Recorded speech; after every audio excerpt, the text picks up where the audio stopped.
everyone. Every time we start these podcasts, I'm always screaming, "Hey-oh!" That's the energy you bring. I've noticed, like, when we watch our old podcasts, like every one we were reviewing, every time, "Hey-oh!" Yeah, he comes in and he's like, coming in strong. It's like if we were standing, he would probably slide in like Slide right he in. would be dressed up like a turkey if it's like Thanksgiving. Hey-oh. An elf. Hello. Oh man, what's going on, everyone? But everybody knows you as the fun co-host. Am I? I mean, yeah, I think you've really become comfortable. Like before, he said he used to feel a little awkward, and I said, and look at him now. Look at him now. He's like, hello, hello, surprise. Yeah, so it's been fun. I can't believe this is like the third year. Darth, I see you, Darth. Hot mess. How are you? And Hot mess is AZ's lady. Oh, welcome in. You guys were on the stream yesterday when we were walking around the city. So if you guys missed it, we did go to Central Park. I did promise an IRL of the city. And we took some pictures. I still haven't posted them. We've been running around basically the whole weekend. And then, of course, getting ready for the podcast and the new guests that are coming in and the holiday season. So it's pretty fun. We've been doing a lot of stuff, a lot of redecorating. You know, when do you guys decorate for Christmas? Because we just got our tree in Rockefeller Center. And if we knew yesterday, we would have probably gone. But it was probably super packed. It's always super packed. Yeah, I mean, we were there around the area. And when we were taking the bus down to East Village, we hit a lot of traffic coming through there. So that's probably why. It was that. Because of that. Everybody wants to see the tree, you know. But the lights aren't on until December 2nd. I think they turned them on, if I'm not mistaken. Or I don't know. Every year they've been doing it different since COVID. So. We should try to catch that, though. We should definitely try to catch, like, when they actually turn on the lights. I mean, you know? if you wanna be in there in the mist, you know, one thing I won't do Is it really that crazy? Yeah, I mean, I've done it for friends that come and, you know, like if you're coming to town, you're like, oh, we got to do, and I've done it a few times, and you're basically like this, looking at the tree, and everybody's like, yay, and everybody's trying to take a picture. You're praying at the tree, like, because it's like a concert. you're mashed in together. Yeah, you know, like it's a concert, and everybody's like, oh, excuse me. I mean, that's one way to keep warm, right? Like the body heat and stuff. Like, I mean, nowadays. And then if people are really, you know, sick and stuff like that, they'll still go and spread the germs. It depends on how you feel, you know. Like, I've done it. It's like the New Year's thing. It's very touristy.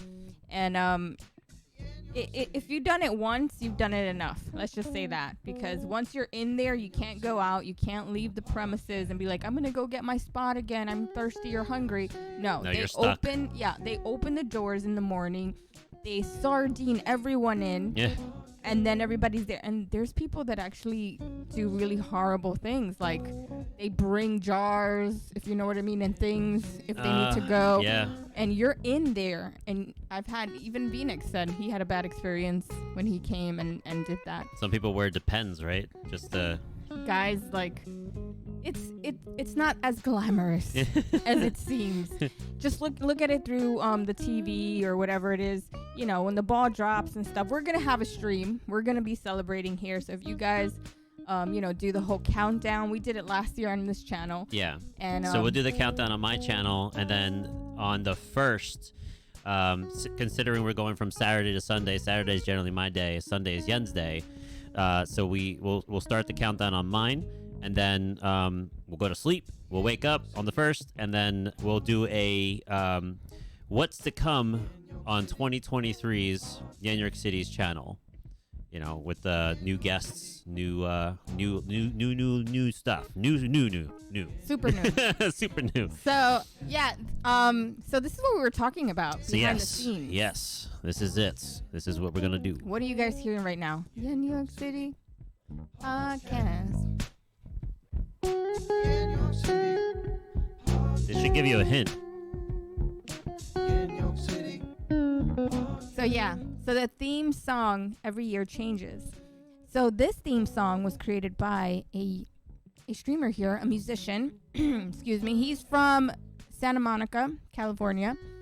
And he buskers, he plays, he performs. He's a producer in California, and he was on the podcast. But this Spontaneously? it was very spontaneous when he created this. We had rated him from a podcast, and he's like, "Wow, it's YenYorkCity Podcast." And then he's a looper. He goes by Aaron Goldberg. And he's on the spot looper. He knows how to play multiple instruments. Super talented, really nice guy, really smart. And he just started doing a mix. Like, oh, it's YenYorkCity. And then he started like doing stuff, doing his like madman stuff. And then he started singing YenYorkCity Podcast. And we're like, this is super cool. And he's like, well, if you want, you can use it, blah, blah, blah. We're like, we would love to use this. And it ended up being the kind of like the intro song. So we were chatting behind the scenes and saying, we should do something like that with the community and have people that been saying, oh, let's collab, let's do it. If they want to see what they can do, if they want to create a song, it will be featured every time we go live, in the beginning and at the end, like this song, credited and everything. Spotify will be in the Sky Museum Spotify. So it'll be really fun to see. It'll be the Sky Museum YYC Podcast Mixtape, Volume 1. Yeah, there's so many. Well, he created the second one. The second one was the synth. The synth wave. So the idea is to get people submitting new YenYorkCity podcast jingles, right? If you can come up with something that can fit with the theme of the podcast, and whether it's metal, rock, any blues, genre, jazz, whatever it is you want to do. And we'll vote. We'll listen have to it. You guys vote. We'll vote on it. The winner will get the opportunity to have their song on every podcast as our intro and outro. And then we might do another one, later on for specific themes and stuff. So, like the Halloween one, you made it really fun. It was like a spooky one, spooky version. So it was fun. But yeah, that was really an idea, and I've been wanting to do that. And a couple of friends wanted to do something like that, and I said, go for it. Like, send me something. And it wasn't until like Aaron and Luna started doing them, and I was like, yeah, I mean, we have to have fun with this, right? And every year we want to, change it up. So right? Think about it now. We're taking in submissions now. Reach us on Discord on where to send them, and we'll review them, and we will announce the winner on January 1st to set us off. So command Discord, and we'll put something in there if like you're interested. Like, yeah, I want to try to do that. And then maybe your song will be the one featured next year for the season, for the whole entire year.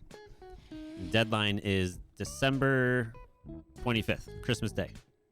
That way it gives us a week to kind of review it. Yeah. So the next podcast that we have going on is with Andrew Core, and that's November 27th. 27th. Yeah, look at those two handsome guys. Look at those handsome fellas. 2 drummers back to back. It's going to be really fun. And then next week we have hot topics. We'll be discussing more of these kind of topics there. And the last bit of news and updates before we get AZ on the screen here. If you haven't noticed, we got a sub goal we're working on for the end of the month. If we get this bar completely filled here, we're going to be unlocking some fun stuff throughout the streams throughout the year, or throughout the month, actually. And with a lot of sub incentives, such as what we did today on my Discord. I did a behind the scenes, development of the layouts and the graphics and stuff, and we talked about a lot of fun things.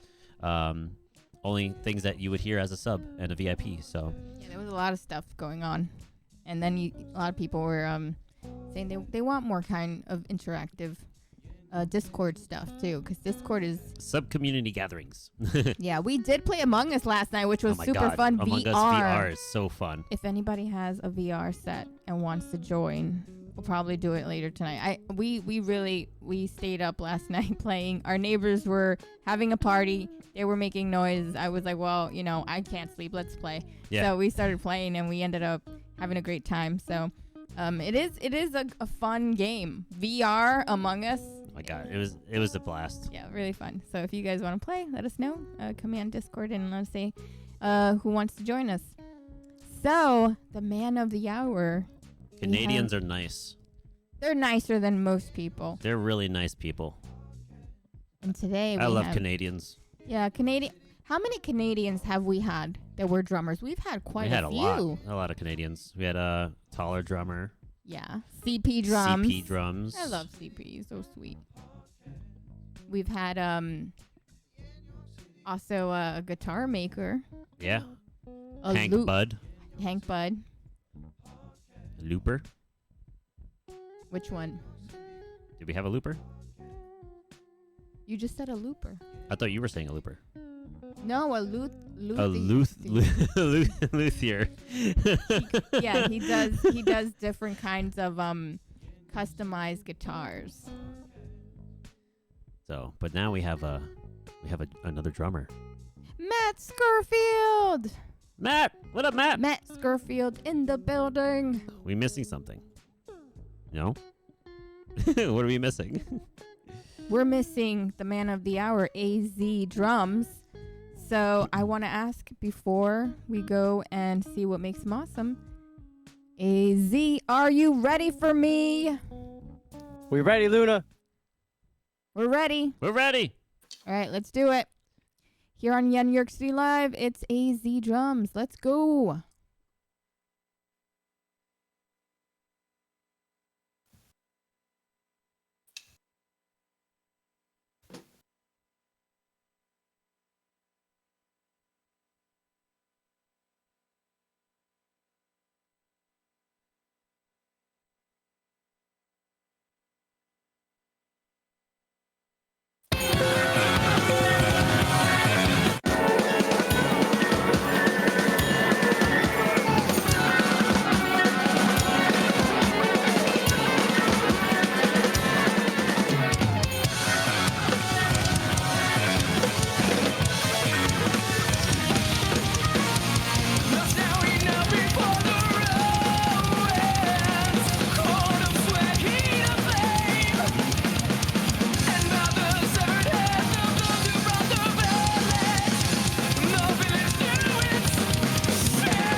manners never know no hunger, show no mercy.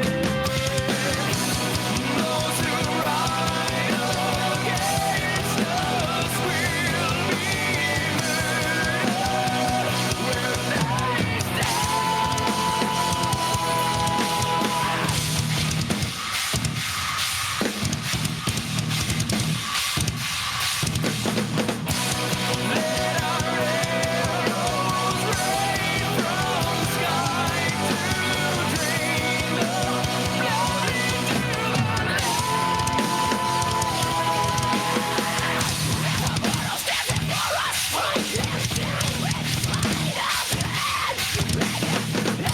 from sky to drain the blood into the land.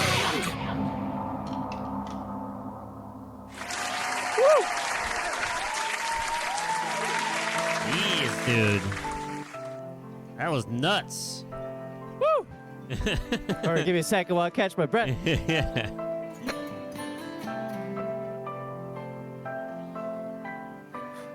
Sounds like you got another song playing in the background there. Oh, that's just the outro. The outro. Wow. It's like a Dream Theater song when it's like really long. He's like, you have to let it end. Have to. It's one of my favorite pieces from one of my favorite bands. Really influential. So I had to start the stream off with some Protest the Hero, some Bone Marrow. Bone Marrow from the album Fortress. Very classic album, guys. Beautiful. I love how the change up and the power that it has. And really, it's a good punch in the beginning, you know, like it's one of those songs. It was a great opener song. Takes you through a journey. Yeah, it was a good high. It's a good high energy song, that's for sure.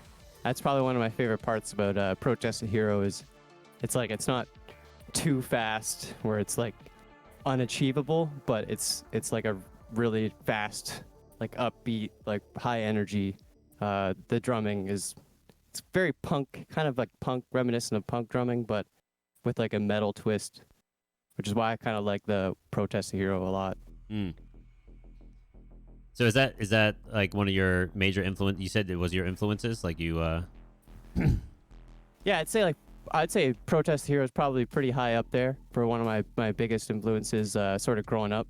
As you can see, maybe some people who might know the band well would know I have two of some of their artwork up on the wall, and yeah, huge influences of mine, and yeah, I look up to those guys. So yeah, I'd say they're one of my influences of many, one of many. Well, you played it. I just want to appreciate you guys having me on here, by the way, guys. So my name's Anthony, by the way. I go by AZ Drums here on Twitch, and just to introduce myself. I know you guys probably did that, but I just want to say hi to everybody and thank you for popping in here. And I guess I'll leave Luna and Yen to lead it. Sorry. Anthony. So AZ, yeah, usually I'm always like, oh, why did they pick their name? You know, everybody picks a different, they have their reasons. And I see Drum Thumpin' Monkey is in the chat. I see Taller Drummers in the chat. Both awesome drummers that have been on the podcast this year. Thank you so much for coming in and supporting. And the Drum Fam. What's up? And Matt Scurfield. Oh my God. And he was doing big things the other day. He was in the front page. So it's amazing to see our drummers in the front page with like 3K people watching them. All It's those amazing. guys are awesome. Matt Scurfield, man, if you're still watching, super awesome drummer, dude. So keep doing what you're doing. And who else came in? I see. Drums. Commanding Drums. And Doris. Stars. Drums.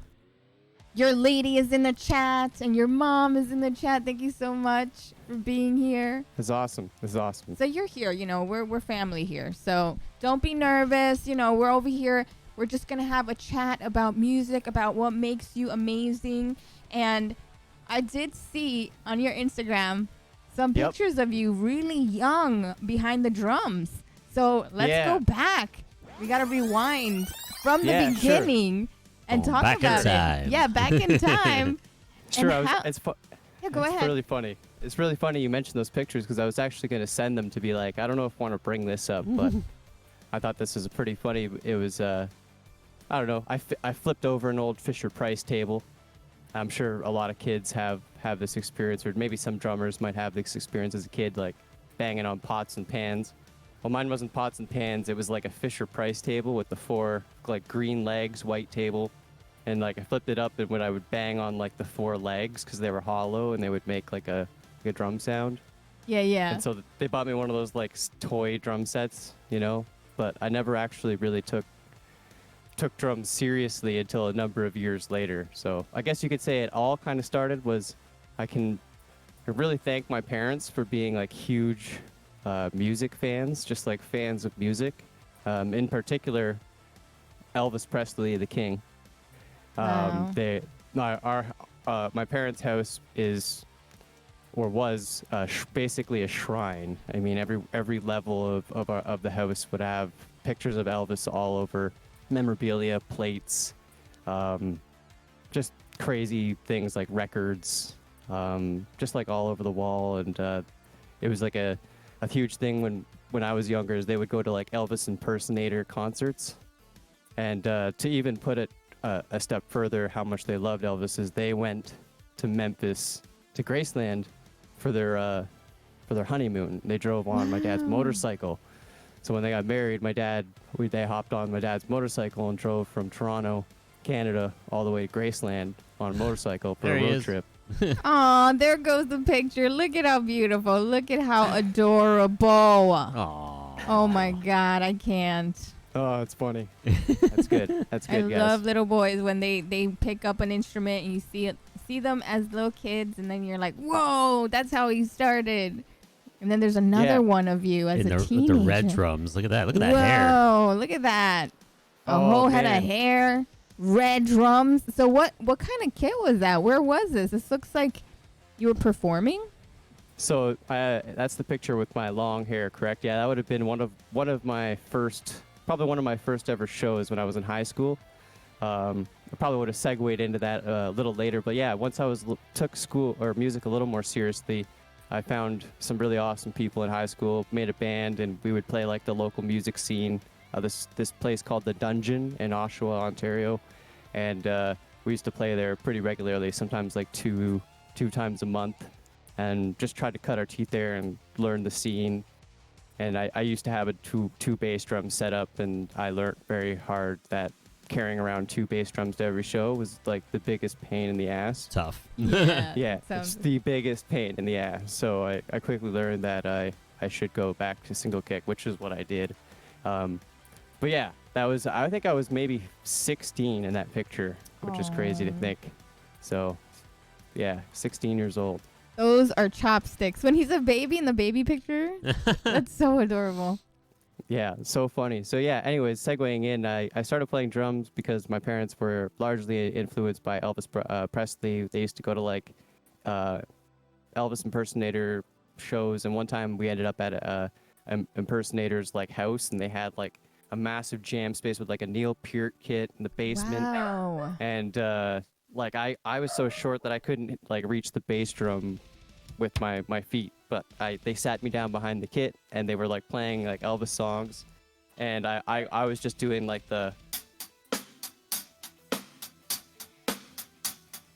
I could keep the time with just my hands, and like he kind of like played for me, but then he took his hands off, and I was still playing, and they were like jamming and singing, and I was able to like keep time with them and play, which was kind of cool. It was like my first time playing, and like I was playing with other musicians. And that like made me like really excited. And then I guess not long after that, you know, I got a real drum set, and then started playing music. And So wait, how old Yeah. are you when you got your real drum set? Like your first actual? probably 7. 7? Probably 7. I want to say 7 years old. And then what were the 3 bands that like you really listened to on a cycle at that age to really get down your playing? Yeah, which one was the Like- first song that you nailed that you really learned? The first one. Probably like ACD. There was a couple groups. ACDC grooves like were some of my first grooves, and jamming along to just ACDC songs, whether that was like Back in Black or Highway to Hell, and just like playing basic grooves. Like the first 3 grooves I learned was, you know, the basic rock groove. Second one was And the third one was the displaced, or moving that eighth note pattern a little over, just. So I only know those 3 grooves. For She was like listening. She heard the groove. She was thinking of Michael Jackson right away. There you go. Hey, that's funny. Yeah, Billie Yeah, Jean. But those were the 3 grooves I knew for as long as I could think. I was a busy kid. I played hockey, soccer. I was into martial arts for a bit too, and was a really busy kid. So being a kid, you're just into so many things. I didn't actually take music a little seriously until probably like grade 7, so like 12, maybe 11, 12 years old, when I met other kids who were like playing music, and I saw a kid play Stairway to Heaven on guitar, and I was like mesmerized. I was like, how do you do that? So I guess to say the next, so AC/DC songs were first songs. The second songs would be like Nirvana, so like Smells Like Teen Spirit, In Bloom. Those would be like the first songs that I would learn to play with like with somebody else. So like Smells Like Teen Spirit was probably the first song that I actually learned to play with somebody. And In Bloom. And then after that, it was like, Blink 182 and the White Stripes and like that kind of stuff. Just like very basic grooves, taking like the AC/DC groove stuff that I learned and applying it to a rock band setting with other kids, which was really cool to make music with other kids. My parents were super supportive, and they would allow us to like jam at our house. And we would throw my birthday parties, my 12th and 13th birthday party. We would have like a karaoke party, and then our band would play. Yeah. So we would somehow make our way through like a couple Nirvana songs. Have some concerts at home. Some Blink songs, to, like, all your when friends. you're 12, you're not really the greatest singer, but I thank everybody for enduring all through those parties. So when I think back how funny it probably was, probably sounded a bunch of kids just making a bunch of noise on stage, but that's what it's all about. So that's awesome. Yeah, it's super. What makes it really fun is when your parents are on board, and especially a drummer. Like, my dad was super supportive. He actually was like okay with us playing instruments, and there was an actual acoustic drum kit in my living room. So I get it. Like, for me, it's, you know what it is? They want to see you do something other than find trouble outside. And it's like, if you're at home and you're making music, and then if they're music lovers, my dad was a huge music lover too. Yeah. And I feel that's so kick-ass that your parents, I can see that. I can see them like on the motorcycle doing their thing, and they're like, we're going to Graceland. That's like stuff you read about, That's super cool to have parents like that. I know, it's super cool to think. Like, don't get me wrong, both my parents being Italian, they're pretty strict. I had a pretty strict upbringing, but they're still cool, if that makes sense, right? So I understand that. I was taught like really hard values like work ethic and whatever, but other than that, like they were cool with like extracurricular things and friends, sleepovers, and just living your life, right? So that's the one thing I value, and being super supportive. Like, before we move on from this, I just want to say, like, big shout out to my dad for, bringing home random like drum goodies, drum heads, or like, the odd thing, and a big shout out to my mom for forcing him to do stuff like that. So yeah, they supported your passions so long you bring back good grades and stuff, and you're doing what you got to do to continue living your life, so that you're not stuck anywhere, but you have that passion. And then I'm sure I didn't know, like, I don't know if they thought I was going to try to take it as far as I've been trying to take it, because I'm sure every parent wants to see them succeed in life and be like super successful, and we all know that chasing the music dream isn't the most lucrative, and it's really tough. So yeah, when I left the military when I was like 19, 20 to go to university for school, or for university for music, it was a bit of a shock for them, but at the same time, they still supported my dream and have still supported my dream to this day. So Mama Jan says, rented a school bus for one of the shows. That's amazing. Yeah. Wow. I Yeah. believe it. I believe it because she's amazing. She's the Yeah. most amazing mom you can ever have. A school Yeah. bus? Why would you need Yeah, that so- school bus? What was that about? What? It was a party bus kind of. So we used to play these shows, and actually that show was really cool because it was a show we played for a bunch of like record labels. It was like a competition, and it was hosted by Gene Simmons, but he wasn't there. But it was like hosted by him, like sponsored by him, and he had like Roadrunner Records, like Sony and I can't remember the other ones, but just like big record labels coming out, and they would critique your band after, and then basically how you advance to the next level was, I mean, obviously how good you did, but I think it mostly was how many people you sort of brought, right? Like how many people were there, like cheering your name and whatever. So we made it quite far actually in this competition, and I don't know if you're familiar with this a more mainstream rock band, like they kind of were like a reggae rock, party rock. Down with Webster. Have you guys ever heard of that band before back in the day? Nah, I Had haven't. a song. No, okay, yeah, it's more of a Canadian thing, but they were like on Much Music, and they had like their time in the Much sun. Music was their MTV. Much Yeah. music? I remember Much- because I love Much that. Music, yeah. Yeah. Huh. We talked Yeah. about that once, how like in Canada they had Much Music and we had MTV, but Much Music, they were better and I liked them more because they played more music, because we became this reality show type based MTV. Yeah. While Much Music, Much did the same though. eventually they took suit and they started doing the same. But I remember I used to switch a lot to Much Music because, and you guys had really cool bands too. And so Yeah. I would find new bands there. So it was really fun to have all those channels back in the days when like people really still liked cable and had all Yeah, these like channels. I sort of stopped watching cable like in the middle of high school, like when I got really into music, because music just took up so much time, and I was getting the same like out of listening to like an album than I was getting like watching a show or channel flipping for an hour. So I think like my priorities just changed a bit with like watching TV.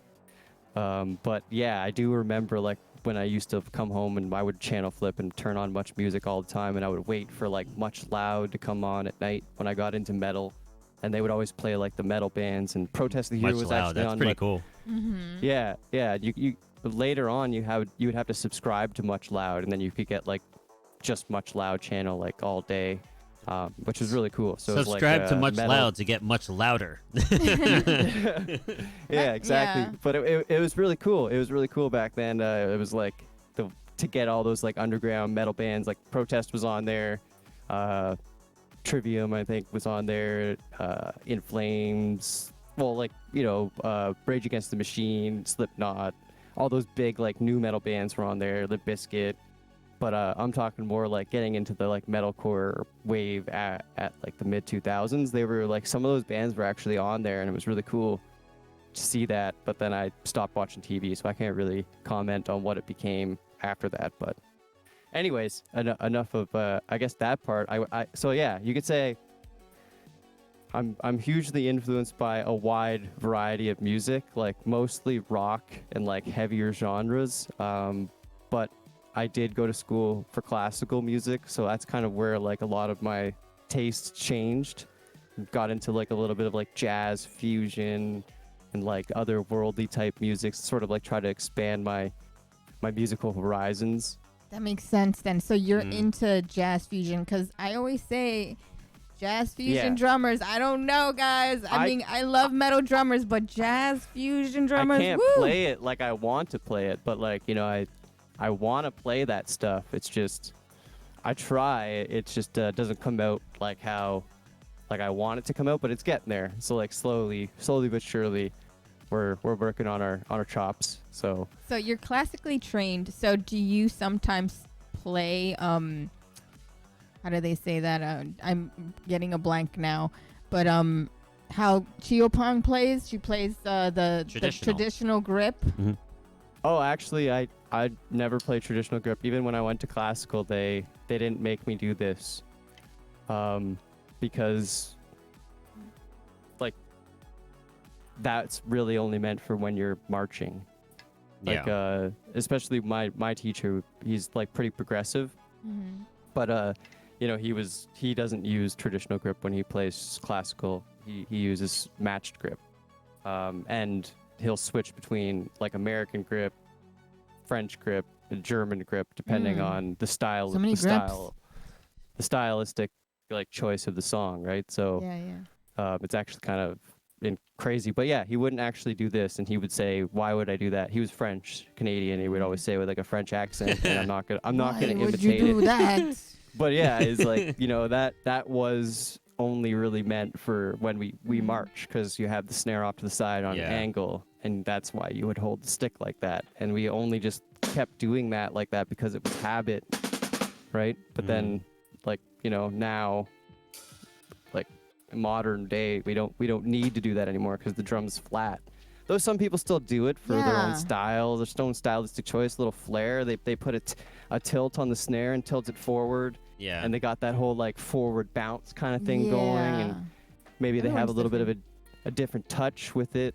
So like for jazz especially, I'm sure there's like an argument for how it gives a bit of a different touch or an articulation, especially for like ghost notes and stuff. Yeah. But I'm not very good at it, so I guess it all comes down to comfort too. Yeah, So like if you comfort. whatever you're comfortable with. yeah, and whatever you learned on, like whatever you spent the most time on too. Like you say, comfort. Some people just learn that way, and it's hard to practice. It's hard to go to matched grip. It's like you have to relearn the instrument, for that one hand. So I guess some people just stick to what they learned, right? Where I learned matched grip, so I'm not gonna just go out of my way to just learn traditional now. But maybe, never know. Maybe I always feel there's like just it so much seems stuff painful. to learn. It does. There's just so feel- much stuff to learn, so you gotta prioritize your time, right? Mhm. And that's not on the high priority list for stuff to learn at the moment. Hey, Flutter But good- baby, this can't be the real AZ. He doesn't have a beanie on. Yo, Where's your Flutter baby? Where's your damn beanie? Redeem beanie. No, you know what? It's good. I like, He has a I like good seeing head of your hair. He It's got nice. a I good got- head of hair. I thought I'd go out today and get a haircut. So Yeah, it looks good. Yeah, you look great.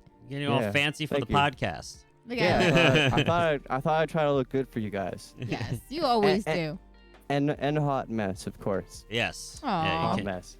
My bae. that's the one and only you should be focusing on looking good for. Look Yeah. at amazing AZ. Exactly. Love you, Flutter baby. Thanks, guys. Appreciate you. But yeah, man, you did come a long way. I remember when we started seeing you stream and stuff, we were talking about getting you on the podcast, and it was like your earlier days, and you were still developing your stuff, and we've seen your developments, and you look good, you sound good, everything is coming out nicely, so we're proud of your progression. So when did you start Thank you, guys. learning about Twitch, and when did you decide to start streaming live? Yeah, it's a good question. So I guess the pandemic really made me turn towards Twitch because I saw all of my favorite musicians sort of going to that direction, right? I guess one of another big influences, this guy Blake Richardson from Between the Buried and Me, drummer. Followed a bunch of his stuff, saw he was streaming on Twitch. I saw how fun he was having and just the community. I didn't even watch anybody else. I knew Matt Heafy from Trivium and Herman Lee streamed. That's all I knew. I knew those three guys that streamed, and Rhodey from Protest. I followed him for a bit but I was like a fly on the wall. I didn't say anything in the chat or do anything. So I'm just sometimes I'm socially awkward. I was just sitting in the back, just lurking. You don't know the etiquette, so I was just looking and trying to learn how this whole social media thing works. Because I'm also not a super social media kind of person, but I understand that it's a necessary evil, I guess, if you will, for an artistic person or somebody who's trying to make something of themselves in the arts. It's a tool that you sort of need nowadays. You can't do without it.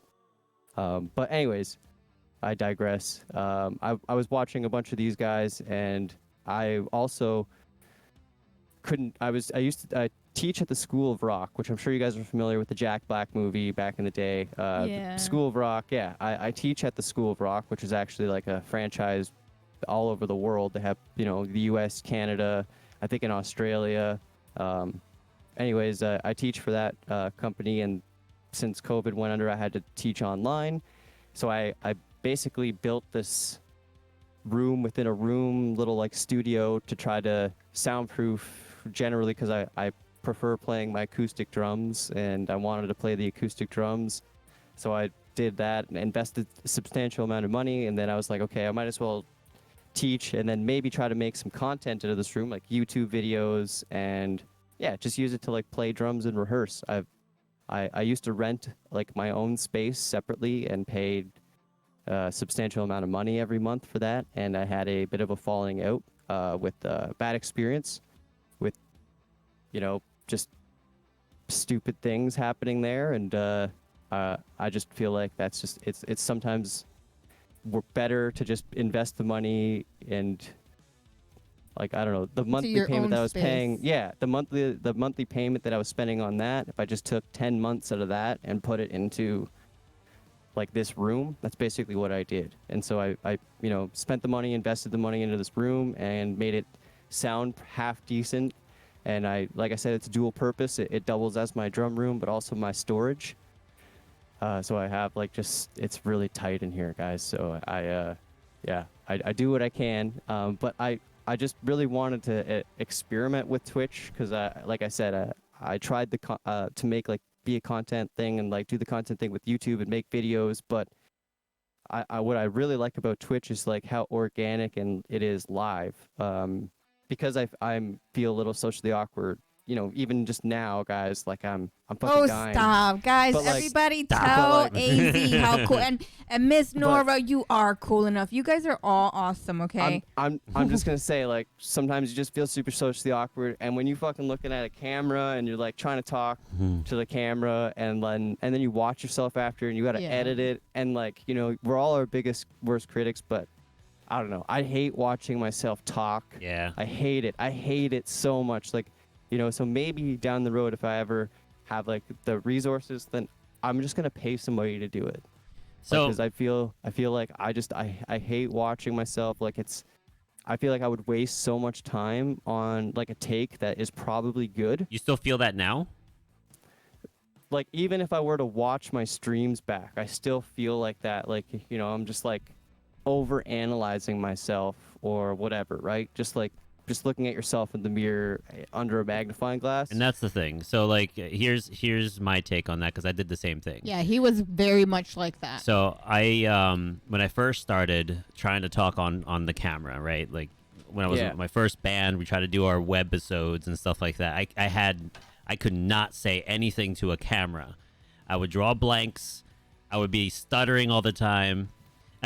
Yeah. I would look like a complete idiot, like on the camera, right? And it would be horrible to kind of edit and try to figure how to make it good, right?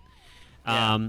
So what helped was the live streaming. So like when I started live streaming for the first time, it really opened me up to be able to talk to the camera by myself, because there's actual people there that's helping you along the way, right?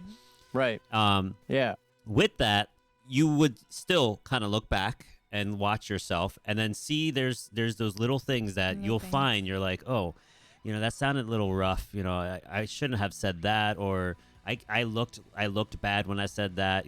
Then that helps you understand where you are as a person, and where you are as a being able to have a conversation with people, and then you Yeah. start adjusting how you articulate yourself and how you present yourself.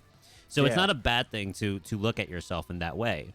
You're right. It's a good reflection, right? Because not a lot of people are capable of reflecting on themselves from the outside looking in. Having a camera or a video to review yourself lets you see that from the outside looking in, and then you can make those kind of adjustments along the way. And then as time progresses, you'll start to present yourself to be a lot more articulate, a lot more entertaining. You know when to pull back on some things, and you know when to like go off and say some things that you thoroughly enjoy talking about, and be able to communicate that. So don't feel like too harsh about the way you are and the way you present yourself, because that is just the beginnings of everything, and that's how you grow. I really appreciate that, dude. That really means a lot. So thank you. Huge.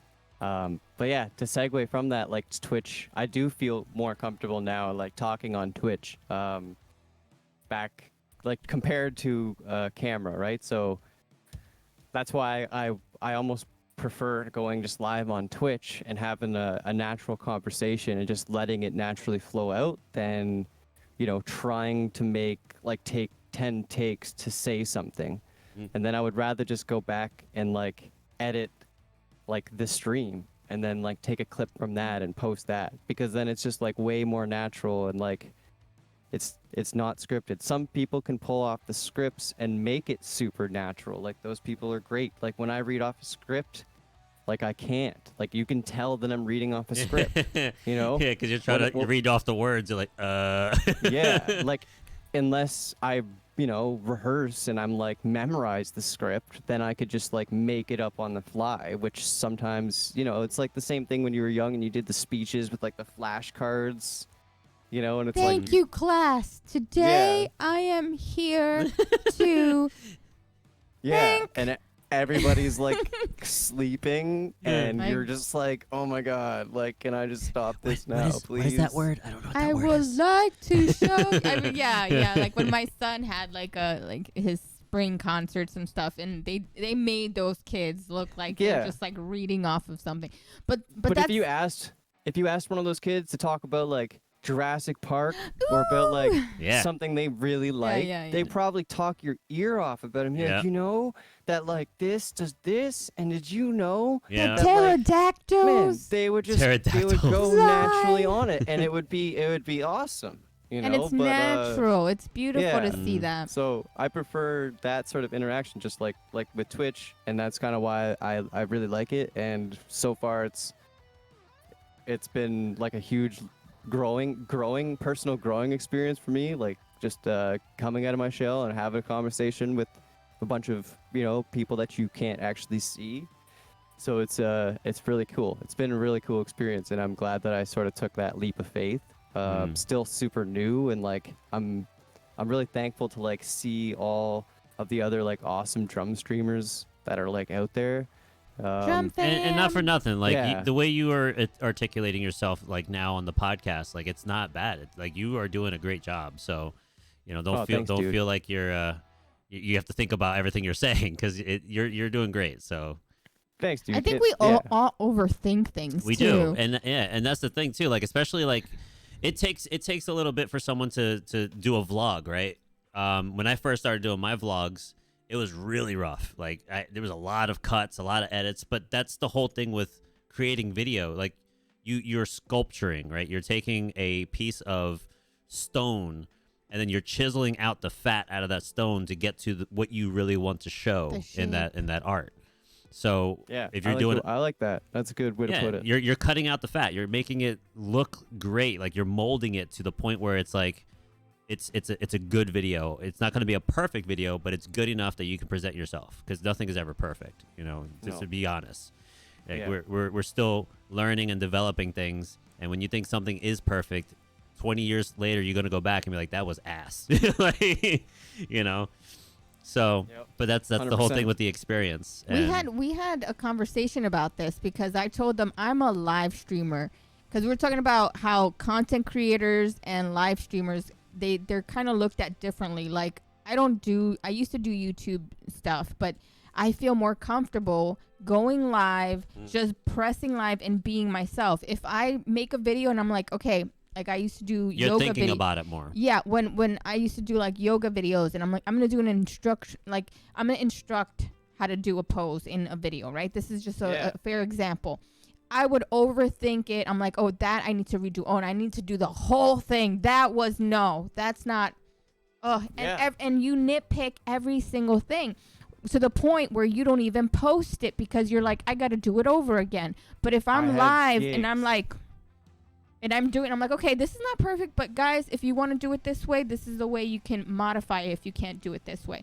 and it's more Yeah. natural, enjoyable, and you're not going crazy like editing. And the other thing is, if you're doing it live and your mindset is that you're not going to be overly critical because it's live and you've already done it and everyone already seen it, it's kind of like moving that mindset over to your video as well, where you can't be overcritical on the things that you're doing, you know. So it takes time, you know. It does take time to really pull that back, but yeah, I know. I can relate, Yen, because I have gigs of a video that I've never put out because I wasn't happy with it. I was trying to make like drum lesson videos and just, this is how you play this lick, or this is how you do this, and have then like the music on the screen, like the notation, and then I would just always like never put them out because I hated like how I was delivering it, and like there's so many people that put them out there and they're already so good. Yeah. Like they're already so good. And that's But the somebody thing. might like the way you Right. deliver. So you cannot like your stuff, but you're only one person and you're yourself, right? True. Who's to That's say true. that everyone else that's going to view it isn't going to enjoy it, right? Or is going to enjoy that's it. good. So you never That's good. know. Like you That's a never good way to know. put it. Like Yeah. I was critical with the band that I was in, and I kept saying like, because the guy was trying to like nitpick on everything and try to get everything to look as perfect as the way he envisions it and when wants it, right? But we couldn't get it to be that way, and then he's never satisfied, and then he's miserable, and then like it eats you up from the inside because it's not the way you want it, right? And you He's think so good too. you think others are going to be the same way. You think people are going to hate it. You think people are not going to enjoy it as much because you're thinking it that way, you know? It used to hurt my heart when he used to criticize himself, and before show I'm like, honey, just do your best. You're awesome. Your freaking voice is Yeah. awesome. And he would just feel like, oh, I did no, and he would beat himself up, and it would hurt me like I was like the mom, because I would see how it hurts somebody to think they didn't do their best, but they did so good. So Yeah. Yeah, but yeah, No. like think of it in a way where it's like just post it out there, right? Just put it out there. Forget about how you feel, how you think about it. Like that, keep that in your mind for your future videos. That okay, I'm gonna try to redo this later and embellish on it, right? Right. But get it out there so people can see it, and then It's people better can to know post. who you are, and then people can relate to what you're trying to achieve or deliver. Like everyone's gonna understand like where you're coming from. So it's Yeah. better than no post, and then you look back like I have no content, because at least you're putting out content, and you can always That's true. That's redo true. it. Yeah. and- Yeah. No, it's very, very good points. Like I said, at the end of the day, it's just kind of like an excuse. Just kind of get over it and just do it. And Just like the way you Just show do up, it! Yeah. the way you show up, and you stream and you press that live button. That's Yeah. the way you got to do it, Yeah. because Yeah, if not, you'll even never if- grow. even if you're having like the worst day, I heard you say something like this or something like, you could be having like the worst day and it's like you don't know if you're going to do well because you just don't feel like personable or whatever. And then you press stream, you go on, and then it's like the people show up Like, hey, and it's like all the love comes in and like all the drum fam and like and all your the heart super awesome grows. people.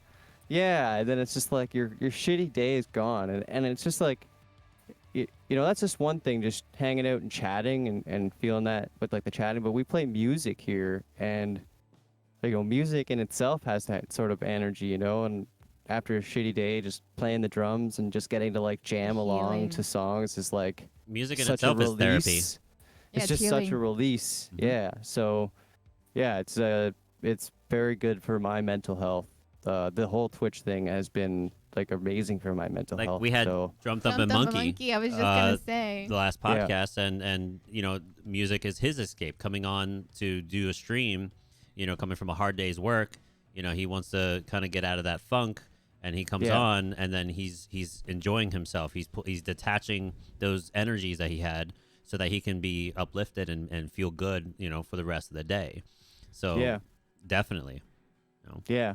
I mean, like, we all have our own, like, when we're shedding and we're practicing, we have our own, like, frustrations, like, our personal frustrations with the instrument. But, like, that aside, because that's natural and that's going to be, like, a byproduct of just being a musician, an athlete, or, like, any person that's trying to master something, even oneself. You're going to have those days where, like, you're frustrated with that. So, I don't know. I feel like it's just the whole energy and the vibe of it is, again, healing and like a way to like release like all that negative energy, you know? So we are about halfway through our podcast. How Speaking of about energy. we release some energy? Yeah, play our right. next song. So after this, we'll start tackling more into like your music, your experiences, Sure. your equipment, and then keep in mind, chat, for every sub 3-month subs and VIP members, they'll have an opportunity to hop into chat after this for 2 minutes, for up to 30 minutes in total time. Every person gets 2 minutes to come in, voice themselves on the podcast, to ask AZ any questions or be a part of a conversation for the 2 minutes, and that'll be for the first half question. hour. Yeah, for call-ins right on Discord. So command Discord to join the Discord if you're not on there already. Again, 3-month subscribers and VIP members. Also, AZ Family Fam. AZ, if anyone that you would like to have hop in that isn't a sub or VIP, let us know. We'll get them on there.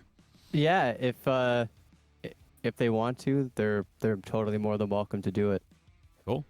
Whether it's Mama Jan, Hot Mess, it's up to them. I know it's personally up to them, but Yeah, of course. Yeah.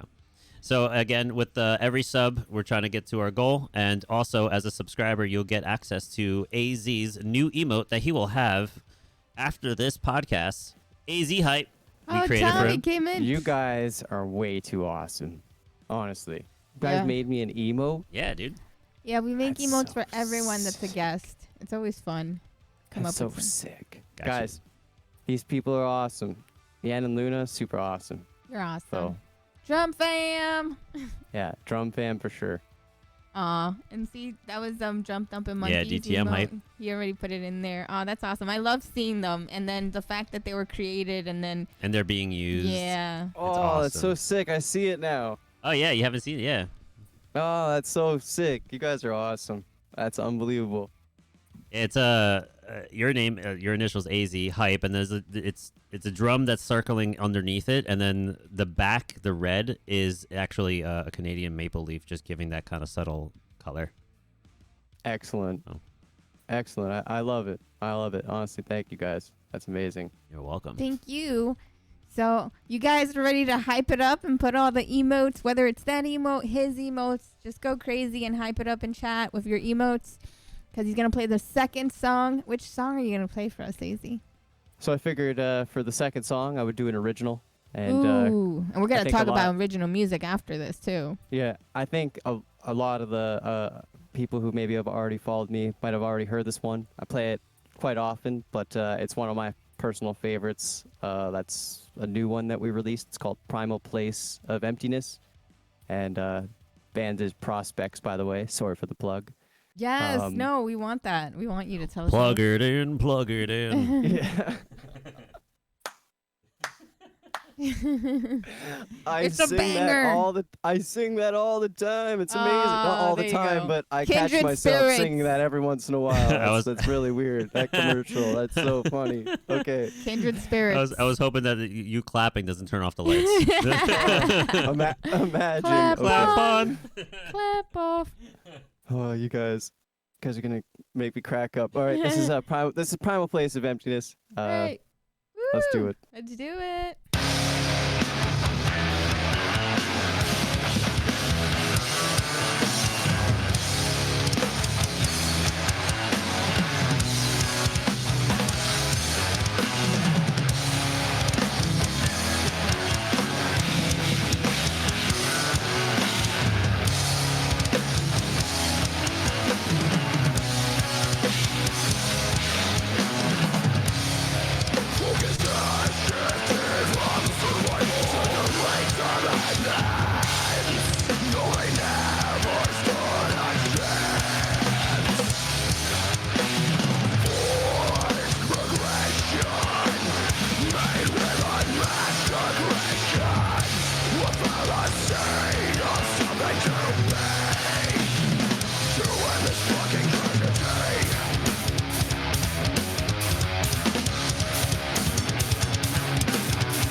it fades out.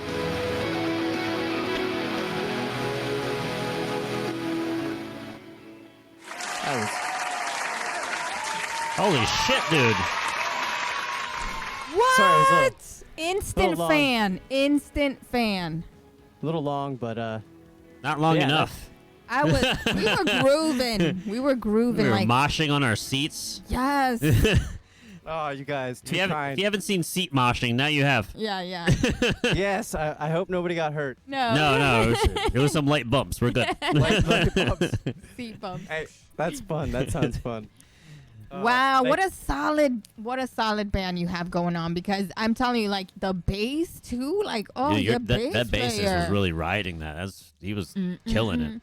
I always feel Yeah, like the yeah. bass player and the drummer is like what I always pay attention to the most. Of course, you know, and the thing is, everything is amazing. Like everything, the The guitars, composition. the singer has like the growls, but the melodic voice and the beauty of how he switches from them two. I love that. I love that song. Honestly, really appreciate your guys' critique on that. That's awesome. You guys are super kind. How long have you guys been Amazing. together? So I found these guys on Facebook. It was like a Toronto prog group, and they posted like looking for a drummer back in 2019. I want to say the beginning of 2019.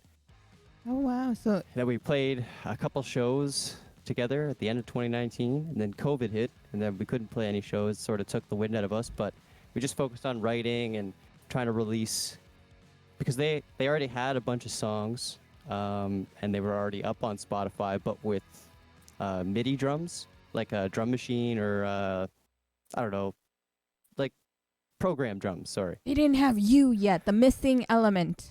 Yeah, so they wanted to record a bunch of new stuff, but also maybe take some of the old stuff and put like real drums on them. So Yeah. our first like foray together was a little EP we called Recalling, sort of like recalling to like the old stuff. So we re-released some of the older songs just with me featured on them. And then one new song, which was like Unseen Observer. That was like the newer song on that EP. And that was sort of like showcasing the direction where we were going to kind of go. And then these two last little singles are just snippets of sort of like a full length that we're working on right now. So, but yeah, been together for 3 years. Coming on, it'll be Yeah, about Yeah. 2019. Jeez.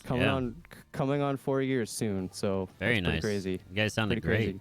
I'm a fan. I will listen. You guys are on Spotify?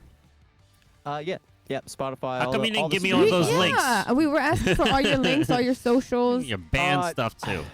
Yeah, I should have plugged. I should have plugged. I mean, them. that's why you're here. We need to plug Yeah. your band, everything I- you're I doing. Plug totally- everything about you. Plug it I in, plug it in.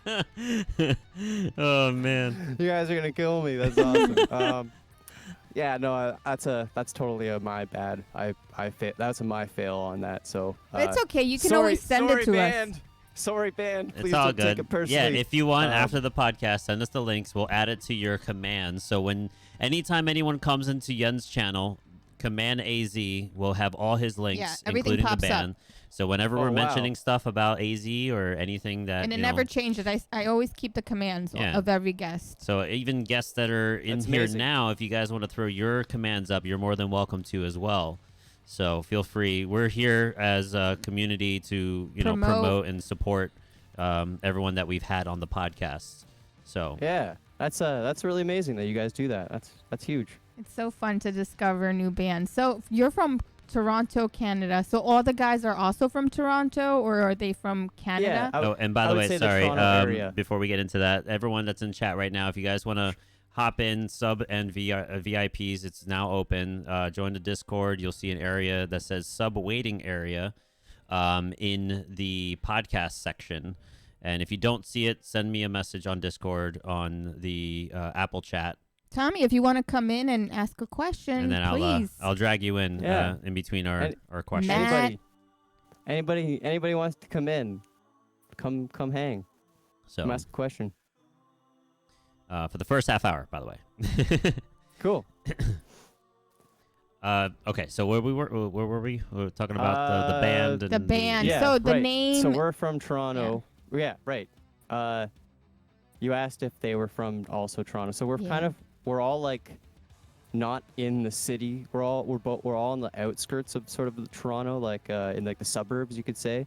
So I live in the East End, and they live in the West End, like way West End, like at Burlington, which is a little closer to Hamilton, It's so which cold. is sort of on your way to Niagara Falls, right? So it's not technically Toronto. They're just like there's Burlington, like it goes Toronto, the GTA or the Greater Toronto Area. It's so cold over encompasses, there. like that whole massive area. But then there's, Mississauga, Burlington. What's after that? Yeah, Hamilton, and then it goes, all the way to Niagara Falls, which you'd have to go like around Lake Ontario, and then Niagara Falls is down there. But yeah, the Toronto area is so massive, but we live like an hour and a half away from each other because we're on opposite ends of like the GTA, and the GTA is pretty crappy for traffic, so meeting up is interesting sometimes. It's an adventure. Yeah, it's definitely like it's a mission. It's a mission for sure. All right. It's a main quest. I wouldn't say it's a side quest. It's probably It's a part of the main quest. Yeah. Nice. So we have Tommy in the waiting room. We're gonna have him hop in Awesome. here and ask a question. Awesome. So I wonder if Tommy, let me give him a role. I think I got to give him a role here. Podcast guest 2. All right, you got the role. You are hot on the mic. You got 2 minutes to ask your What's up, question, Tommy. What's What do your you got? question? Make sure I'm not on push to talk. What's up, man? Hope Hey, you're having a I'm good on stream push. so far. Yeah, thank you. I guess. Appreciate pop. So I'm gonna go double question real quick though. Yeah. Favorite let's go. show story, and then favorite moment on stream story or story on stream. My favorite show story. Good question. Oh man, that is a good question. So one of my favorite show story would be probably Black Cloud Silver Linings Dream Theater Tour. Hey. The last time I saw Mike Portnoy play with Dream Theater, and it was right before it was when I was getting out of the military and going Thank you for to your service, by the university way. Thank you for your service. and leaving my home to go 18 hours north to go to university. So it was really emotional, and I remember I'm not sure if you're familiar with the band Dream Theater, but there's a song Count of Tuscany, and there's like a super drawn like midsection with the like volume swells on the guitar, and it's like it sounds like I don't know, you're lost in a trance, and I don't know, I remember like being filled with like so many emotions because like I was just coming to like the end of like a part of my life and then starting a new thing, and it was like I had tears coming down my eyes, and I just remember I remember it like it was yesterday. So that was probably one of my favorite like show stories. They closed Not up the with that craziest- when we saw not them the this year. craziest, Yeah, they closed not up the with it. craziest show story, but my favorite show story. If that makes sense. Nice. And And then- the Twitch. The Twitch one, my favorite Twitch story would probably be the first time, maybe the thing that sort of launched me in sort of like get a little bit of viewers. I mean, for the first couple months, I was mostly streaming to Hot Mess, Mama Jan, and a couple of my friends that would maybe pop in occasionally. And it wasn't until getting rated by All That Remains, Oh, which wow. was the very first time getting rated by anybody, and it was All That Remains, and they were like also a pretty influential band going through high school. Fall of Ideals was unreal, and yeah, I just that stream from then on, like it's constantly been a snowball. So I can't thank that stream enough for sort of setting me where I am today. That is awesome. Yeah. Hope All that right. answers your question, Tommy. Tommy, Amazing. thank you for Have a your great rest of 2 your day, minutes. guys. Good Man, to hear thank from for you. popping in. I appreciate, man. Thank you. Thanks, Tommy. You're the best. All right. Those are 2 solid questions. Solid questions. Yeah. So this Yeah. is one question I like to ask also. What was your most craziest nightmare or like funny story that you performed, and what happened that made it one of those that was a crazy story? Like a nightmare show, like a performance. Yeah, like something that went completely off wrong, or like, man. Yeah, like. But it's funny. You can laugh about it now. Like you fell off your stool, or. So that doesn't have anything to do with the performance per se, but it's more of the experience that happened after. So when we were younger, like I was one of the first people who drove, but before I could drive in the band, I was one of the first people who could drive, like the members, and I would always like borrow my parents' car, my mom's like wagon. But before that, like we always relied on our parents driving us to the gigs. Which again, shout out to my parents for always driving my drum set around. They're awesome. So that's another huge thing I wanna thank them for, is hauling that big ass thing around everywhere, even for rehearsals. I remember like showing up to a rehearsal one time, and like my mom's got like helping me carry all my drums. They're like, "What the hell?" Like, you know, like this guy's mom's like helping him carry the drums in. Well, that's because my mom fucking rocks, okay? Yeah, My mom yeah. actually supports me, okay? Yeah. Don't judge me because your mom isn't helping you with anything. Your mom isn't Yeah. my mom. My mom rocks. And these kids were You like wouldn't understand. they were way older than me. It was one of my first ever bands. It was like a ska band, so they were like acting super way tougher than they actually were, you know? Yeah. Ska. You think you're Yeah, cool, like with ska the leather band. jackets and stuff. You guys and are like tryhards. super punk, like, attire. But anyways, no, that's just a side story. But anyways, sorry, what was I really The crazy talking story about? that happened The afterwards. crazy story that Yeah, happened yeah. afterwards, right? So we went to Palladium. We had played a show at Palladium, and I don't know if you guys know what Palladium is in the States, but it's kind of like an arcade where you go, you put like tokens in a machine. There's like all these games everywhere. Now it's like virtual reality games, but it's like do you guys know what Dave and Buster's is? Yeah. Yeah, we have those Yeah. here. Yeah, that's Yeah, the so it's thing. kind of like a Dave and Buster's, but like We have a all arcade barcade. games. It's just all arcade games, more for like kids. There's still stuff for adults, but it was more for like kids. Anyways, we played a show there, and we opened for a band called Silverstein. I'm not sure if you guys know them. They're kind of like an emo I've heard screamo of them. band. Yeah, we were like the first band to go on at this like festival, and we had like a half an hour set. You know, we played, and then we just like played Palladium games all day. But the shitty story, the part of the shit after was we relied on an older friend to drive us there, and the older friend like had a really old like white Oldsmobile car, and like he locked like the keys in the car. Oh, Oh, man. that's a nightmare. You gotta get a and hanger. we couldn't. Yeah, we had to get a hanger, man. And we were Looking like, all sus and stuff like. breaking in. yeah, everybody thought we were trying to Damn, steal yeah. like shit from this car, and we had to try to explain and like blah blah blah. And Oh, like, man. It's man, our it was, stuff, man. It's our stuff. It This was a is our nightmare. stuff. Shout out to my buddy Dan Witt for driving us around in that white beat up Oldsmobile. So yeah, Man. yeah, funny Got funny you story. to where you but had to go. he got us to where I have to go. I would say a tiebreaker for story would be being on our way to a show in Toronto. I don't know if any Torontonians are here in the chat, but if anybody remembers the venue, the Reverb and the Cathedral. It was like a 3-story venue place, which had like a bar on each floor, and they played like bands on each floor. It was kind of crazy, separate shows. Miss Nora says yes, because she's from Toronto too. Yeah, we were on our way. So do you remember that place burnt down, right? We were supposed to have a show.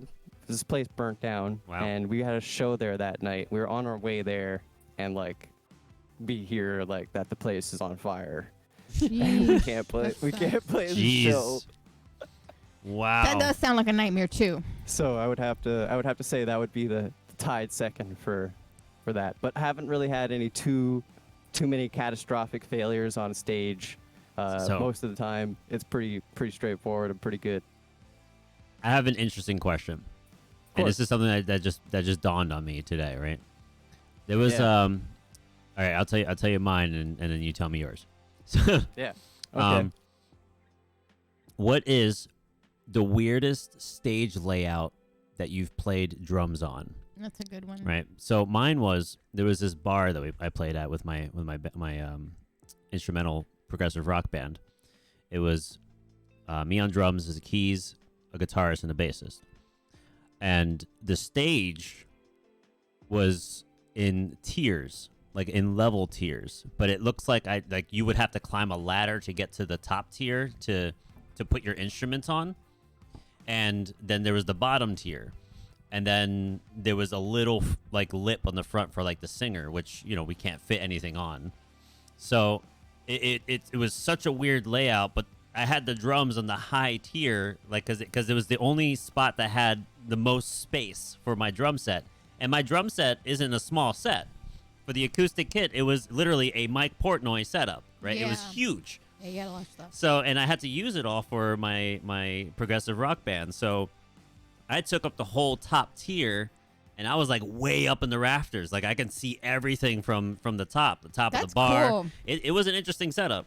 But That's pretty I cool. was scared shitless because I thought that, being that high up, like I might fall off and You shit have pictures? That sounds like No, an interesting, like a layered cake. At of the time, instruments. I didn't have like the whole camera stuff, and it was like old. I was still like a teen, still trying to figure That things sounds out. so but- crazy. It almost sounds like, I don't know. I'm visualizing like a cartoon. Like I'm Right? thinking Like like a a Bugs skit. Bunny cartoon. It- Like, and there's like all these like levels, and it's just all like elaborate. I don't know. It's And weird. the dancers come out. Yeah, no, I don't know. it's so weird. And then like the keyboardist is like down below me because we can only fit so much on the two tiers that was there, and for us to cue each other so that we can see each other, he'd have to like break his neck looking back to get, to see me for Yeah. certain cues. Yeah, pretty much.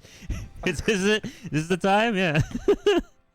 So I just thought about that, and I'm like, man, like I want to know what other drummers had to go through with their layouts for Like the crazy, stages. Like, crazy. have you had any experiences like that? Nothing like too bizarre.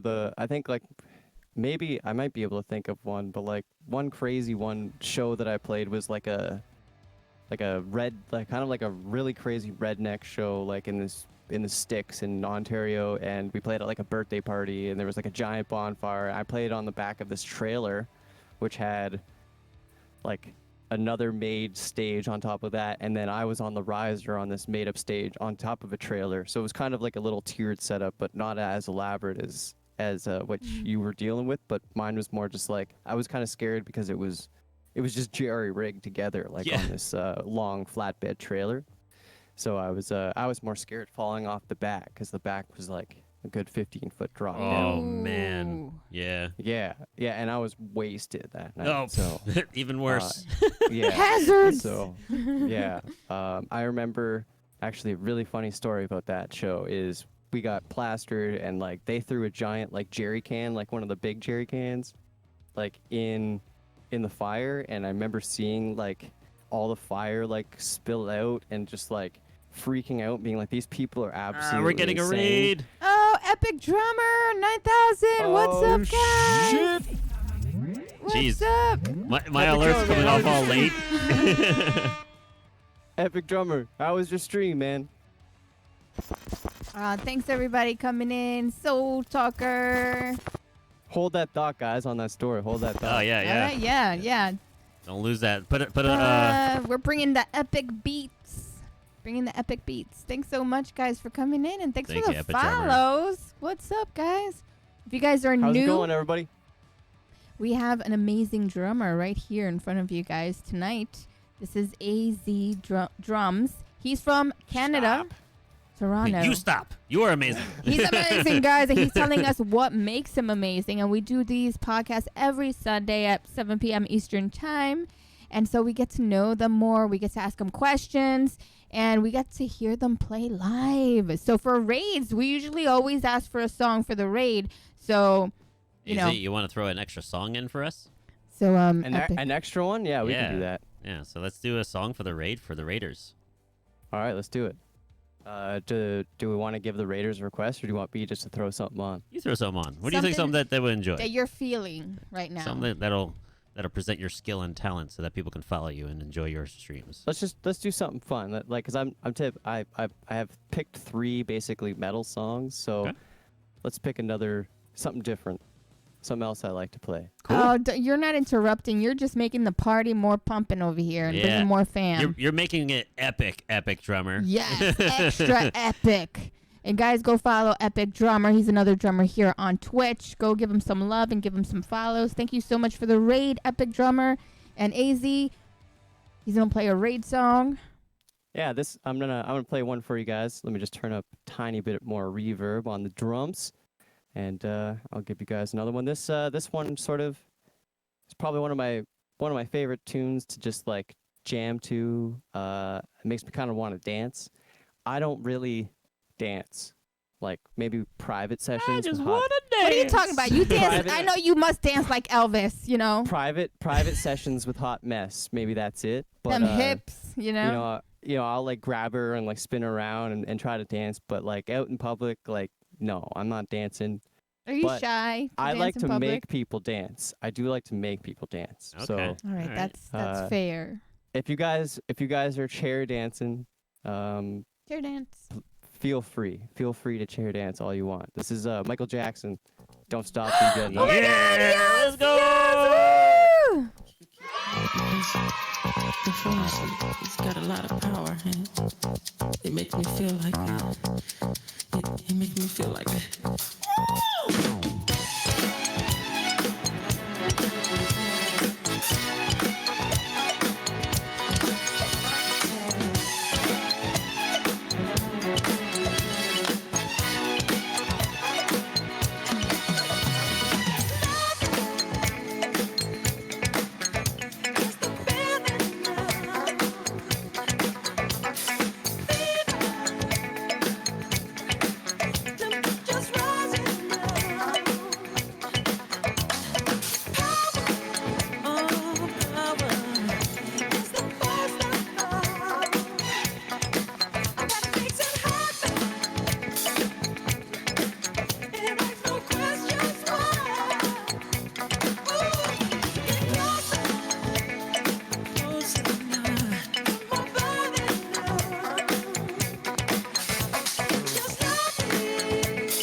That was for you, Raiders. Epic drummer. Thank you so much. Epic drummer. Thank you so much for the raid. Oh, shit. We went into the next song. There you go. Oh, you could. Oh, no. Here it goes. It's just got a mind of its own. That's a bump. That was fun. Oh, I love that That's song. that's such a good jam. Oh, I love playing that song. Recently, I could say recently, maybe in the last like 3-4 years, I've really been into like Eric Moore. Yeah. And like trying to learn like chops. Cause I've never really been like a chops guy, like ever. I mean, besides just like playing like Portnoy fills, you know, I still like the chops. There's still like so many Portnoy fills involved. Like, you know, the 4 on the hands, 2 on the feet, 4 on the hands, 2 on the feet. But like trying to just incorporate maybe like voicing it and Yeah. orchestrating on different things, like makes you think about that pattern a little bit differently. Mm-hmm. And like just like displacing it, maybe like starting with the feet instead of starting with the hands, or like starting it on like a different beat or something. So I don't know, just like a lot of linear stuff I've been like trying to mess with lately. I'm not like the greatest at it, but it's super fun like to play that way. So Yeah. I understand why it's like kind of a popular style of drumming these days, like the gospel chops and like the linear style. Yeah, they're solid drummers, the gospel drummers. Yeah, super good. Yeah, we had Jay Formod on the he's podcast before. amazing. He's crazy good. I'm always bringing his name up because he really has. Oh chops. yeah, he's good. And SP loves drums Mhm. from Toronto. He's got some Oh chops yeah, too. he's Canadian too. Yeah. Yeah, he's got some chops. Yeah, I've been experimenting a lot with like paradiddles, inverted paradiddles, and doubles, and quintuplets and stuff like that. But like breaking it Yeah. apart throughout the kit for fills and Yeah. a lot of like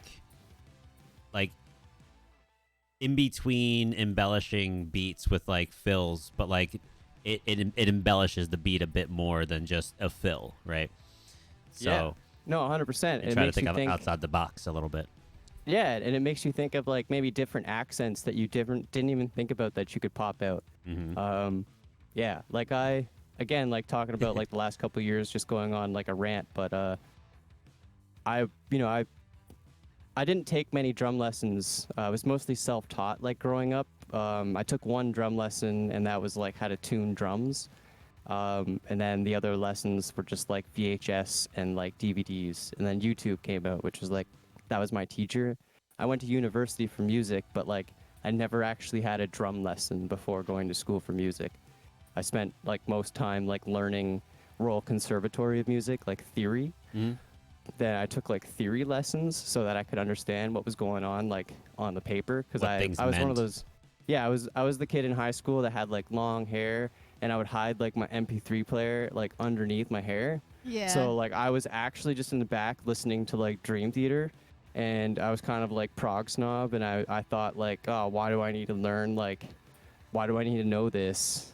Like I could play Dream I'm Theater. I'm I playing mean, Dream Theater, come on. you know. Yeah, like I'm 16 playing like Metropolis Part 1, you know, like Awesome. I don't need to learn this, but like I was so wrong. you know? Yeah. I was so stupid. Well, that's a teenage mentality, right? Yeah, I was just so stupid. So I basically, while I was in the military, I was doing like private tutor lessons with the Royal Conservatory of Music of Canada, and I learned like 4 years of high school theory in 3 months, and then I got like 87% on the exam.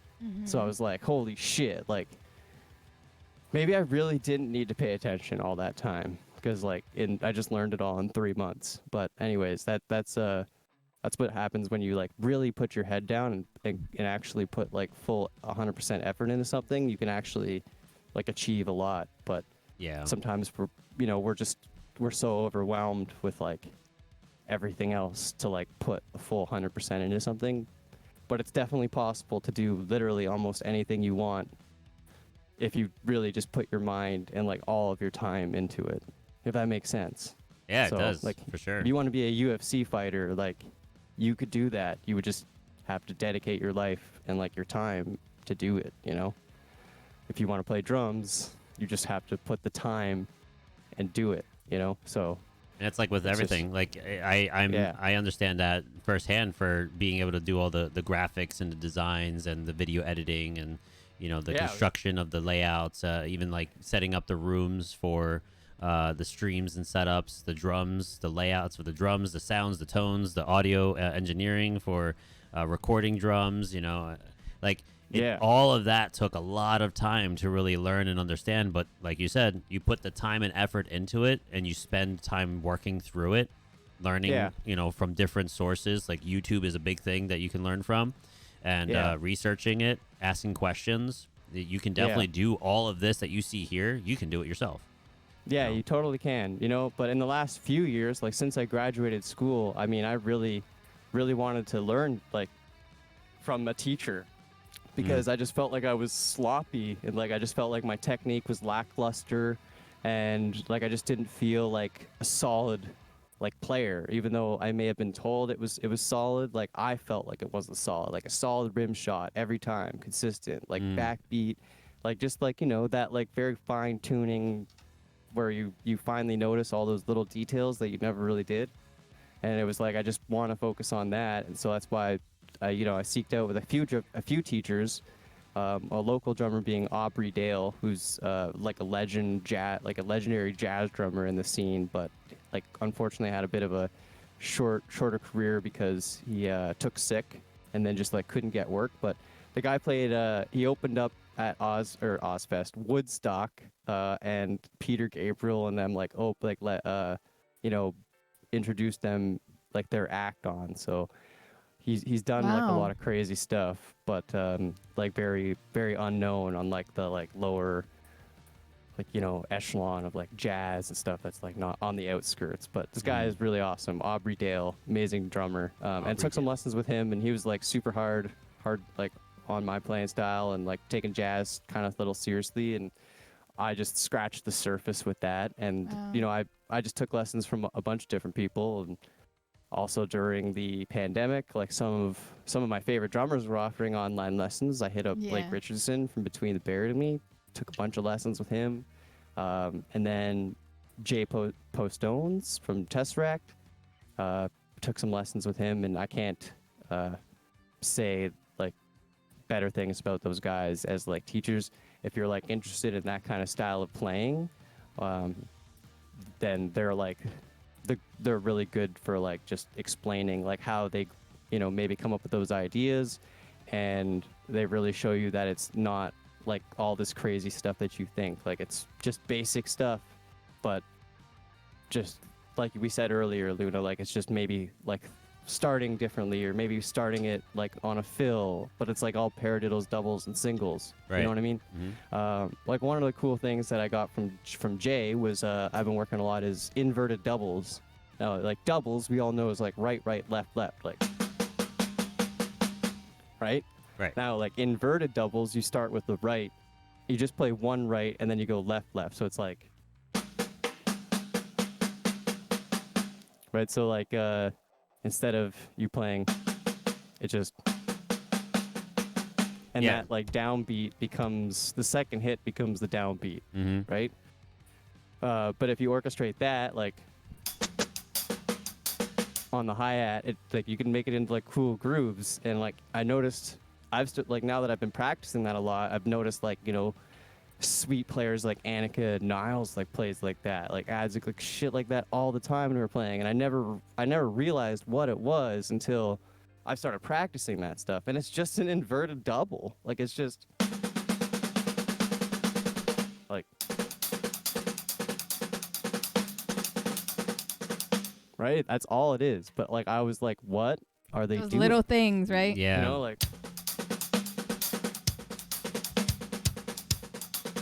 Like I'm not as good as they are at making it sound good, but like it's like I'm grasping yeah. like what it is, The idea, and like yeah. the idea, so like before I was like looking at it like, whoa, what is going on? And now like just practicing that stuff.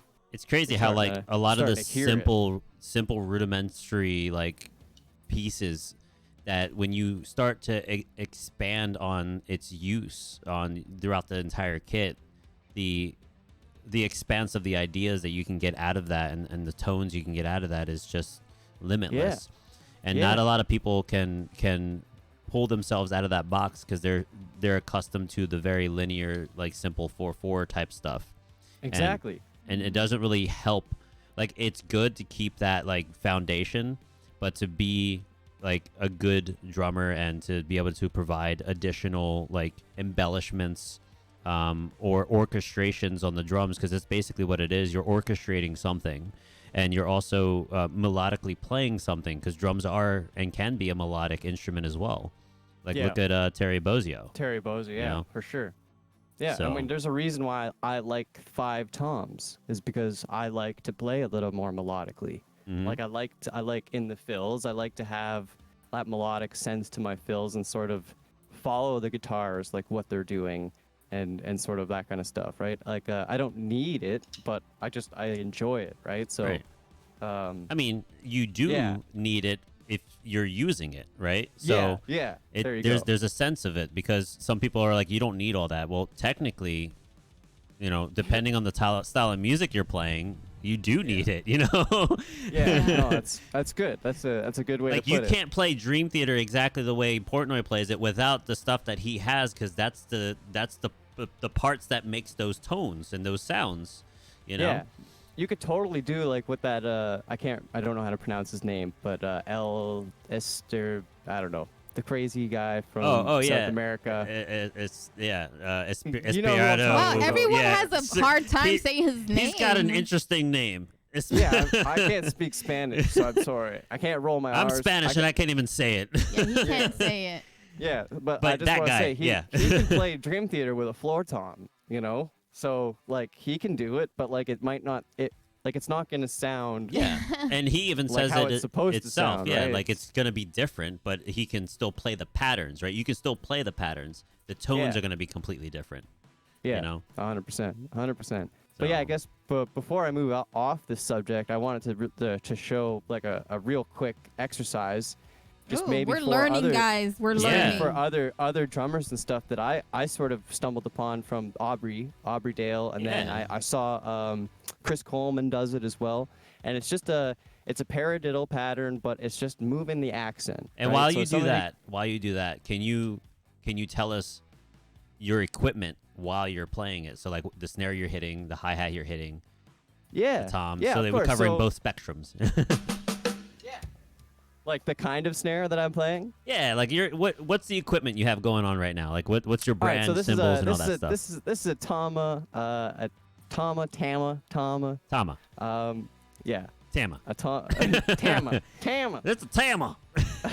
And SLP, Dynamic Kapoor kit, which is like their, I don't know, they have like a experimental line of drums. I really like it because Kapoor is like an exotic wood, and I didn't have to spend like $7,000 to get like an exotic wood. I was looking for something like different than maple, birch.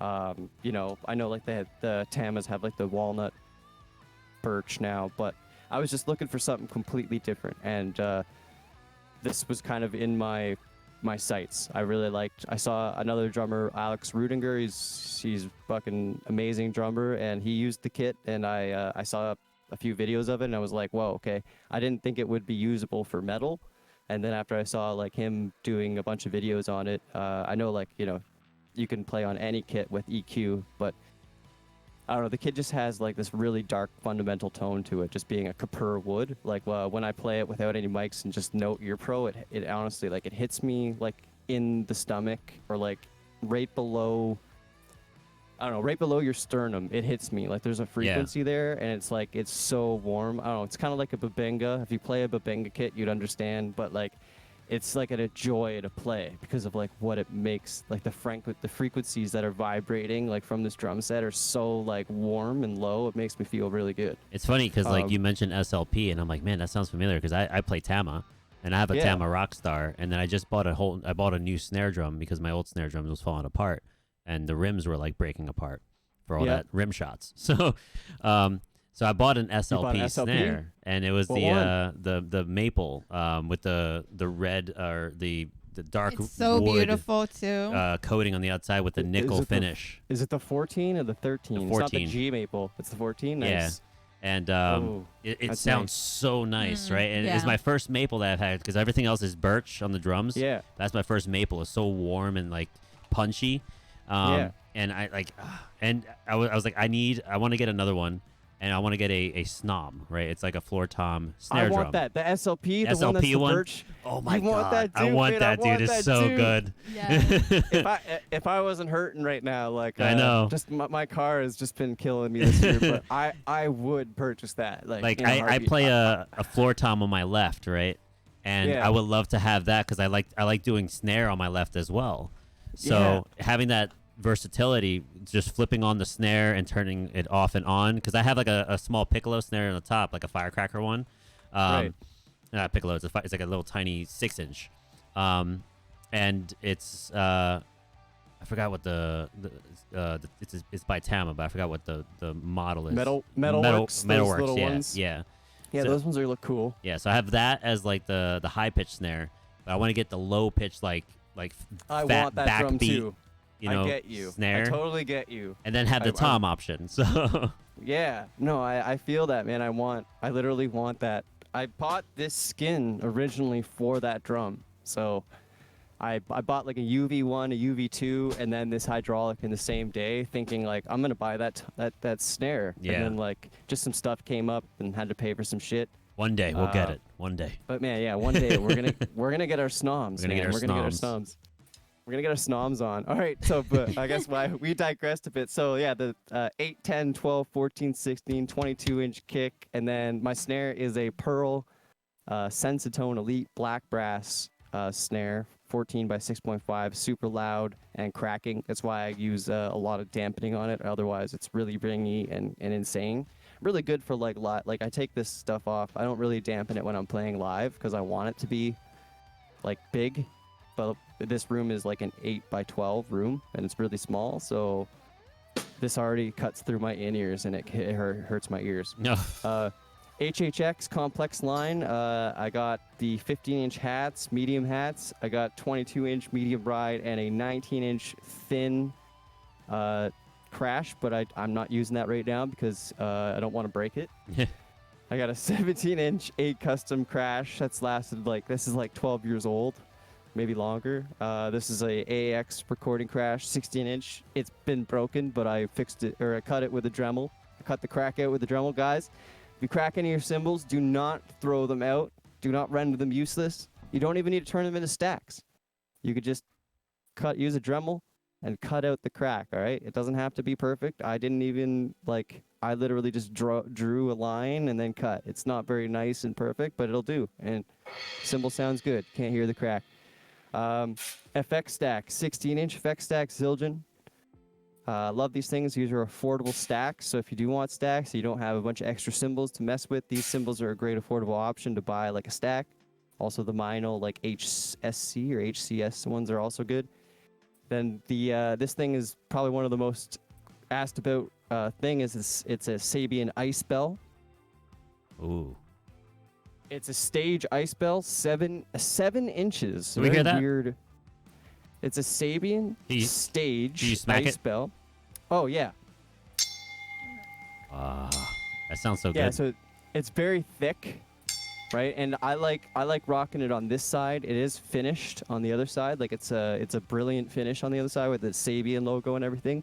But I like the earth, unfinished look Yeah. of the bell. Epic like Drummer this side. says those stage ice bells are super rare at this point. Yeah. I have an Alu bell, and I hate how long the sustain is. Really? Yeah, I also have a Zill bell from Zildjian, and I find it's nice, but it doesn't cut as much like this does. This cuts through anything. It's just you can hear it live. The Zill bell, it's you can't really, unless you're mic'd up, you're not really gonna hear it live. It gets lost. Yeah. And at least in our context with our music. But yeah. So yeah, the stack. And then I've made my own. I'm kind of obsessed with stacks right now, so that's kind of why I have 4 stacks going on. But I made this stack out of a 12-inch Mino trash, dark trash splash, 12-inch, And then on the bottom is a Zildjian K splash. This is a 12-inch Zildjian fast splash on top of a 10-inch Sabian just normal splash. So couple. This is more short. This is a little longer and splashier, but not like a splash. It's still kind of trashy, which is why I like the stack. And then, that's nice and short. And then this over here is a Wuhan symbol, those cheap Wuhan Chinas, on top of a low volume symbol. And that just makes a really interesting trashy sound. Oh. Yeah, a nice use that a wash lot. to it. Yeah, it lasts a long time, right? Probably that's why I wanted to make other ones that have maybe different rates of decay. And you got your classic 19-inch Holy China, cuts through everything. So love these symbols. They're pretty awesome. What about the Heads, mics? Mics. I'm using Audix, mostly Audix microphones. Yeah, Audix i5. Yeah, i5 on the snare, D2s on the toms. I got a D4 on the first floor tom and a D6 on the big floor tom. I use a D6 inside my bass drum, and I typically use a large diaphragm condenser on the outside of my bass drum, but a week or so ago, I built my own sub kick out of a old... Oh, yeah, you mentioned that. Yeah, I built my own sub kick out of old subwoofer, and it's amazing. Like, I don't even have to do any EQ to it because it's already, like, the EQ curve on it, it already, like, cuts off at about 1,000 hertz. So, like, I don't even need to roll anything off the high end. With the large diaphragm condenser, it would still capture, like, a lot of the cymbals, a lot of the higher end, right? Above 3K, and everything was still high, but then with just this, I don't have to roll anything off. So it's a really nice replacement to the large diaphragm condenser, though if I had more inputs, I would probably run all three just to maybe just try to get the best of everything, right? Right. Because, I mean, it's always good to just take away. Like, it's good to have it there and take away if you don't need it rather than adding it if you don't have it. That makes sense. And then your in a mix. And then your skins? Skins, I'm using Evans G2s coated on the toms. Underneath are stock Tama skins that came with the kit. And then I'm using Evans Hydraulic UV1 coated on the snare, and the bottom is a Remo Ambassador snare side. We got LP percussion, a little bell, and a block. This is like a little jam block combo. They come together. Got an LP percussion tambourine. And yeah, that's pretty much the kit. Oh, Very pedals. nice. Oh, pedals. Pedals. Mapex Falcon pedals, the first gen, not the second gen. These are the first gen, very old. And then they have the ACD Unlimited Drive Shaft, which is probably worth more than the pedals at this point. And then sticks of choice. Yeah, sticks Of choice. I'm not super picky on sticks. I've been trying to find something that I like, but right now I'm using the Buddy Rich signature sticks. Ooh. And these ones are, because I use a lot of Vic Firth second sticks. They're like factory seconds. I honestly can't afford to buy brand new drums. They're normal drumsticks all the time. Like, I have to buy the barrel drumsticks because I go through them way too fast. So I buy, they're called factory seconds or whatever. They're like, if you roll them, sometimes there's like a little bit of, maybe a curve in it, or there's like a chip in the paint or like something. So they're not like the greatest sticks, maybe like quality control, like maybe missed a couple things, but they're cheap. They're like $4 a pair. So I usually buy a 10-pack or like 2 10-packs. So I still have a bunch of these left over. But yeah, Buddy Nice. Rich signature sticks, they're pretty nice. So Mama Even Jan says you got some new pedals coming. Yeah, got some new pedals coming. We finally took the plunge and decided to get some space. New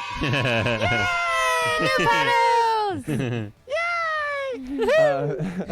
Yeah. We're getting some space pedals or alien pedals or whatever you guys want to call them. Space pedals. Space pedals. Is that what they call them? I don't know. What are they called? Is that what they're called? They're not Oh, actually we gotta look it called, up now. Oh, yeah, I'm gonna look it up. But they're called Chartzi Capito. CZARCIE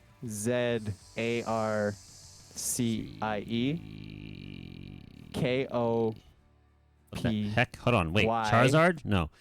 C. Chartzi, like Charizard, but then The instead of Pokemon. Zard, it's just CIE, I believe, like Chartzi Capito. Excuse my Polish. Capito. Capito? Oh, there it is. Capito I think that's is right. KOPY. K-O-P. T-O. Chart.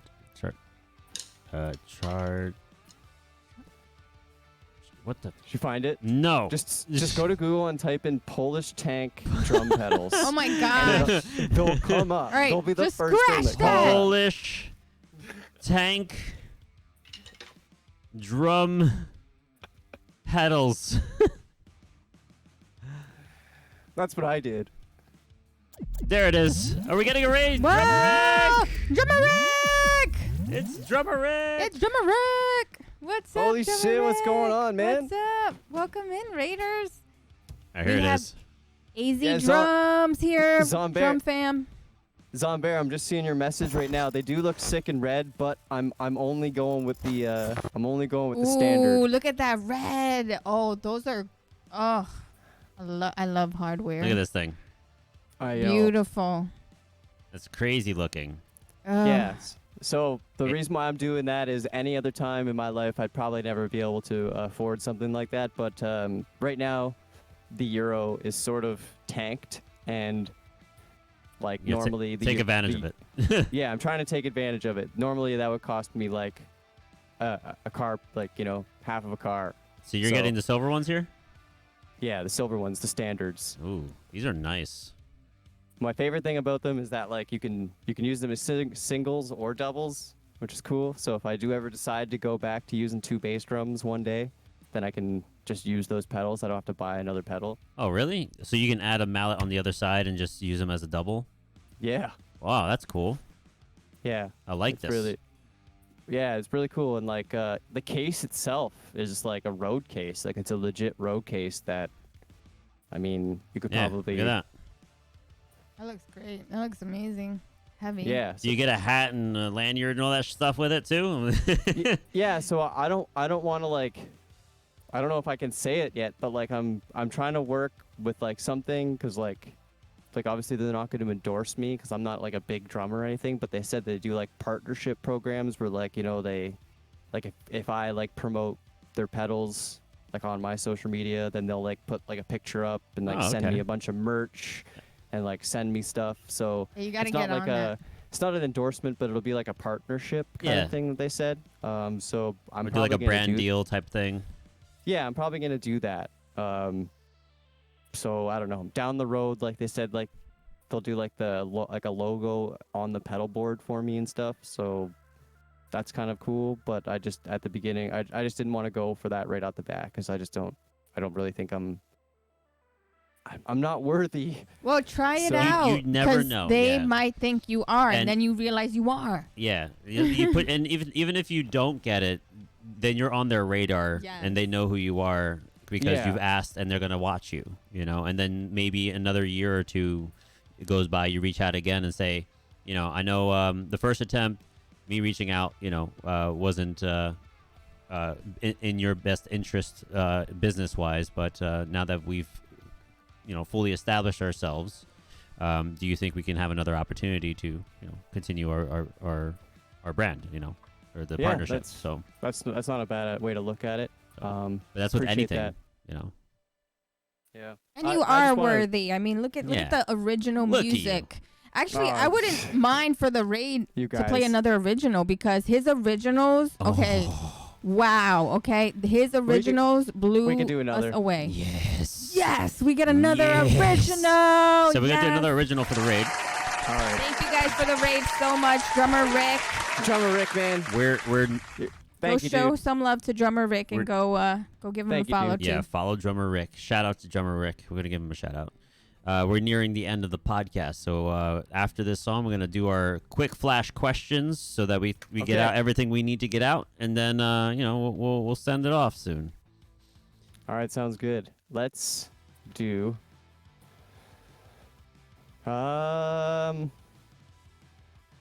I'll ask the chat because maybe some people in the chat. Do you guys want blast beats or do you guys want more prog? Does your mom have a favorite? Yeah, what is Mom like? What is her favorite song?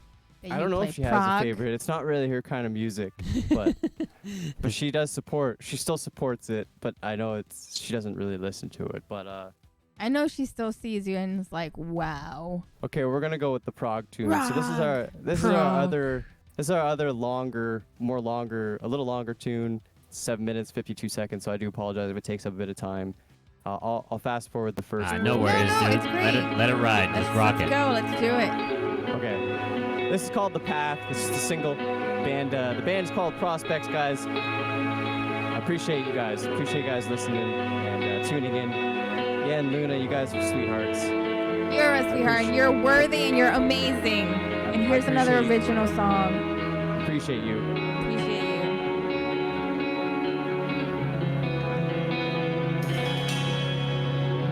Soundless steps towards my end. There are words I long forgot.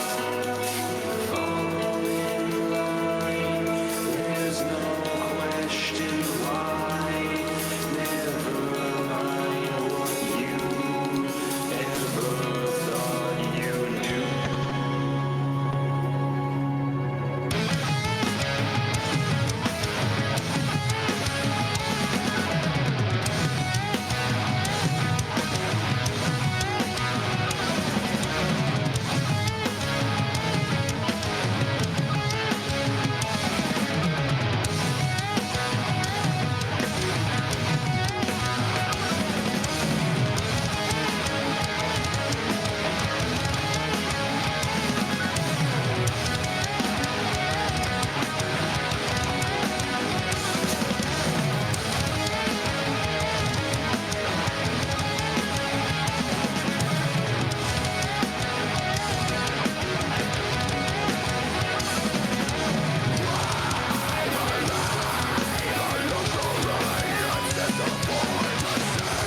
Another fade out. I promise we're gonna get better with the endings. The endings are gonna get better. Sorry. Wow. Got Jeez, dude. I gotta turn off autoplay. My bad, guys. But yeah, we're gonna get better at the endings. Jeez. Right now. When is your tour? We're gonna go see you if you ever come. You guys Like, are a monster band. you guys are No, solid. You have right, you guys- everything that You it guys are too takes. kind. Like seriously, like you have everything it takes. Making money. Because you guys are super solid. Your songs, like I get into the groove, and then it's like it takes you to different parts of your emotions. Like it has like that groove. It has the. I mean, you're an incredible drummer, and your singer. Appreciate Everything. you guys. It's just all around. Everyone in the band is so amazing. So Yeah, you're badass, bro. Ah, Luna, you're badass. Thank you, man. It means a lot hearing that coming from you. So Oh, you're stop. fucking You're badass you're a yourself. badass, right? No, you're no, you're a badass. badass. the beginnings of a bromance. Oh, this is too good. This is too good. Man, thank you guys. Everybody Honestly, loved that it was in fun. chat. Everybody's loving everything they're hearing. So Yeah. Spotify, you guys have a Spotify? Do you guys put content on YouTube of any of clips or anything like that? I'm basically probably one of the only people doing like posting on there because most of my band are like pretty like antisocial. It's like not Oh. antisocial, I know but that's like, you know, they're He knows. introverts. They're introverts. So they're like not super like socially or like on the social media stuff. But I've been trying to like get everybody on the same page. But we do have like YouTube, like we have like lyric videos on YouTube. So if you want to hear what the screaming and all that stuff is saying, you could definitely check out like the lyric videos. They're pretty low budget that I personally made myself. and they're Wow, not this super sounds great. very fun. You guys are so similar. like- But I really love the music, and like when I joined the band, I was like, this is like my high school band, but like a mature version of like my high school band. Like it Leveled like up. reminds me so much of like what my high school band was like going for, like that sound with like just blending like kind of like all of our favorite bands like into one. Well, which is kinda speaking like of, what this is sort of like feels like. It's just like an amalgamation of like all of our favorite bands. so what were your favorite bands? Like, I don't think we spoke about your 5 top drummers and top favorite bands. Like 5. I usually ask for 5 because that's a nice What round do you number. want first, drummers or Let's bands? start with the drummers first. Drummers. 5? 5 drummers that you All right. religiously get go involved with. Let's go with these two. So the Rev from Avenged Sevenfold. Avenged Sevenfold, pretty big influences. The Rev especially on my playing. Fucking love his like creative ability and like his parts that he made into like a band that like just got popular with sort of like when I was listening to them, like I didn't think that they were that popular, and then they're just sort of exploded with City of Evil, and it's really cool to see like that skill and all that stuff kind of being showcased on much music and like all that stuff. So it was like Yeah. cool to see. So shout out to the Rev and Avenged Sevenfold for making like prog music, like kind of, because I mean like City of Evil was kind of proggy, and like they kind of went like prog, but like it was still mainstream metal, but but with like a prog element, you know, like they had strings and like I don't know, weird like vocals like sections that were like a Tim Burton movie, you know, and it's just they kind of had like a bit of a prog element, just like you could say System of a Down is prog, right? And they kind of were like a mainstream. But anyways, I'm digressing. So Rev for sure from Avenged Sevenfold, one of my first, and then Larnell Lewis from Snarky Puppy, Snarky Puppy. definitely up there. Mike Portnoy from Dream Theater. He probably I don't know. I'm embarrassed to say it, but Blake Richardson, because like he's one of my heroes, and even though I've got to know him a little bit and chat a bunch with him and like take lessons from the guy, he's still my fucking hero. That Why- Aw. why would you playing- say Yeah, why would you say you're that? embarrassed to say it? Well, just, you know, when you're a fanboy, you know, you fanboy on dudes, and like it's just like he's like a monster, you know. So Oh, huge well, inspiration. Don't feel and, embarrassed. It's just this is your passion. Yeah. You know, it's like this is what you enjoy, and you look up to certain people, and that's where that's people. If they can't It's accept that, then inspiring. they can go somewhere yeah, else. I get it. I get it. You don't want to come across like too extreme, right? No, But, don't like, worry I about fuck- it. I love that shit. So like, yeah, Blake Richardson, Mike Portnoy, The Rev, and Larnell Lewis, and I could say like the last one is super hard to fill. Like there's so many drummers It's that like I love. make it count. Yeah. Like, and if I'm trying to think of somebody that like pushes like the boundaries, or at least that I thought pushed the boundaries of drumming, like I'm thinking of two people in particular right now, and one's initials is MG and another's is TL. And if you guys can guess that, like, Well, TL is you know, Thomas Lang. Yeah, you got that Aw, one. MG yes. is let's see. So Probably gonna win Progressive Drummer of the Year this year, personally, in my opinion. Matt Garska. Yeah. Yeah. So like those Yeah. two are probably tied for that fifth spot, because both of them like push the boundaries of this instrument to the point where like most people who watch them are like, how the hell would I ever be able to do that? Like ever. I know there's a lot of other cats out there that are like that, but those are two people that like come off the top of my head, like to fill that last spot. Because like there's influential drummers, and then there's those people that are just like, you love them and like they're influential, but you know, like to be able to play like that is just might not ever happen. But Yeah. like we're still gonna try. But I don't know if I'm ever gonna have 8 pedals like Thomas Lang and playing like ostinatos and patterns and stuff with my feet. But yeah, You can. Hey. You can do it with 3 pedals. yeah, true. Anyways, yeah. So those are the 6. Very nice. And all right, now, so what about the bands? Bands. Mm. So probably goes along the same lines. Benj Sevenfold, Dream Theater, Protest the Hero, Blake Richardson. So between the Buried and Me, Protest the Hero, Revenge Sevenfold, Dream Theater. I got one more band. Mm. Mm-hmm. You got this. Jesus. That's the thing, is I listen to so much, you know. What's an unconventional one that people might not think that you Yeah. really like? Like outside the Yeah, the realm of outside of normally. metal. Yeah. Outside of like normalcy. metal. Yeah. Yeah. Say Elvis. Say Elvis. City in Color, City in Color. Dallas Green, City in Color, Okay. or John Mayer. Okay. All right. That works. Yeah. It's always fun to Yeah. ask that one because people usually see some people are embarrassed to admit they I like like- something, and music I like shouldn't be that way. acoustic. I like acoustic like stuff, because I like to play like acoustic guitar. So I Mhm. like the sappy like sing around the campfire stuff too. So like Aw. Dallas Green, like City in Aw. Color, the Alexis on Fire. You've singer, got I'm a sure. friend in me. Well, your mom said Um, you played piano and you had piano lessons too, so you're not little just bit. a drummer. You play multiple instruments. A little bit of piano, not really. I play the marimba and the vibraphone like better than the piano personally. Okay. But in school, like I played the marimba and the vibes way more than I even played snare drum. Mhm. So like I got like pretty good at like doing the mallet instruments, like having 2 mallets in each hand and stuff, and that was super cool.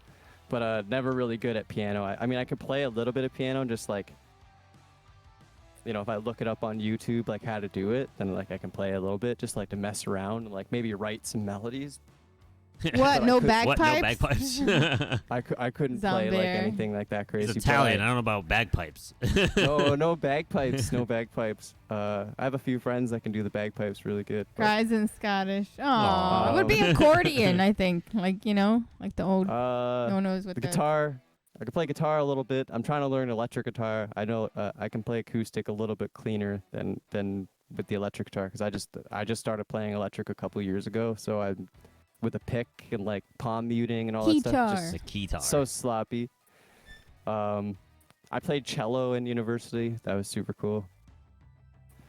Oh, cello. that's nice. Great. Those are beautiful. Yeah, they are. All But right. yeah, that pretty much pretty much sums up my instrumental talent. And now we are ready for The last question of the night. the 12 songs of the soundtrack of your life. Maisie, it was a pleasure having you on here, my man.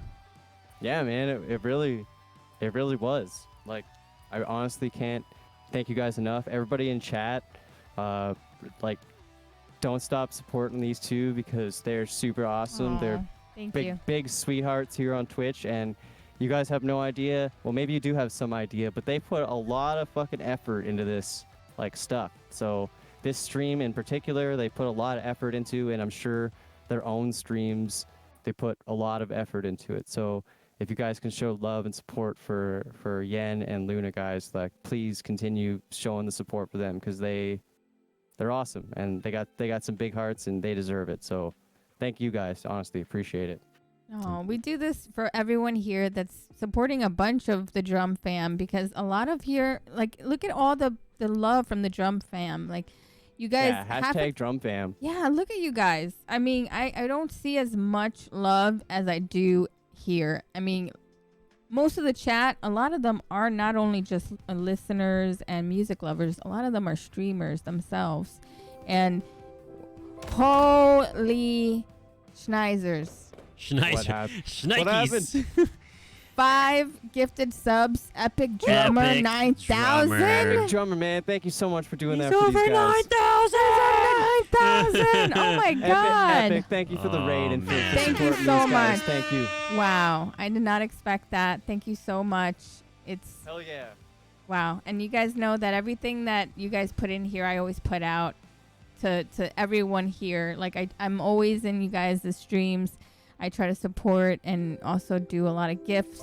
Another 5 gifted subs from Epic Drummer. Oh my God, I think Epic. we're reaching the goals, guys. We're reaching something here in the Yes, Hey, you Epic. can see the meter going up here. Oh my God, dude. I appreciate Oh it. my God. Thank you so much. I did not expect that. It's not very often that we get gifted subs like that. So it means so much to me and Luna doing these streams. And yeah, That's huge.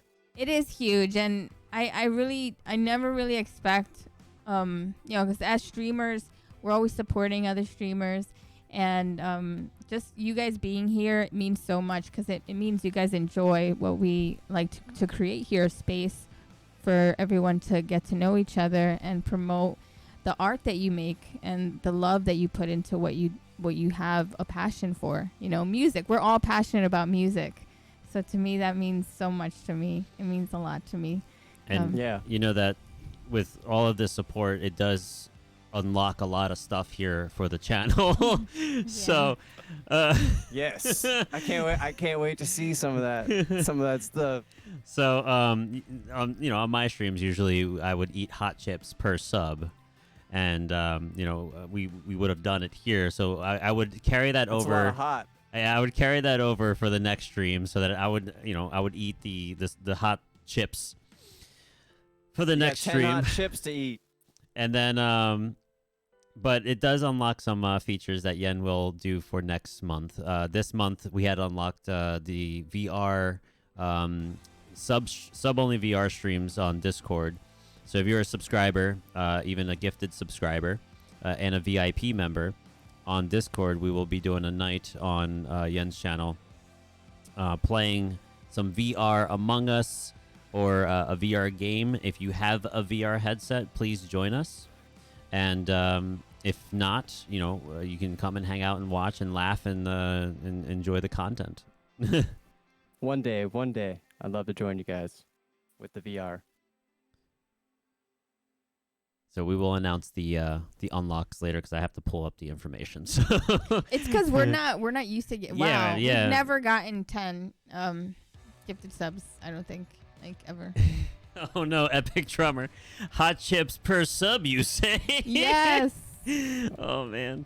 I Yeah. think actually somebody, I don't know if somebody just commented, but I actually think I left out a bunch of microphones earlier. But if anybody wants to know any of my gear list, they can always just look on my info page. So I do apologize if I left a bunch of shit out, but there's like a gear list you guys can check on my info page if you guys are super curious about the gear. just send a message. I'll even answer you. Mama So, Jan says, "Ask Santa for one, AZ." Aw. Santa's real. I don't care what anybody says. I literally just watched. Oh my God, I'm blanking on the movie title again, but it's with Danny DeVito and the guy that plays Ferris Bueller's Day Off.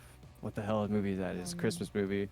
But there's a part in it where he's like on a runaway sleigh, and the sleigh like jumps a curb, and he flies over a car, and like the kid in the car is like, "It's Santa! I think it's real!" Oh, and like yeah, the parent doesn't see it, and like the look on the parent's face is just like priceless. Like, what the fuck are you talking about? You know? You're delusional, kid. That just made me think of that scene because I just watched it like a few hours ago. That's so, hilarious. Yeah. Anyways, 12 songs. So yeah, guys. the Yeah. 12 songs. And a lot of them. Oh, Deck the Halls. Oh, is that? Deck the Halls. That's That's it. that That's one. it. Yeah, funny movie.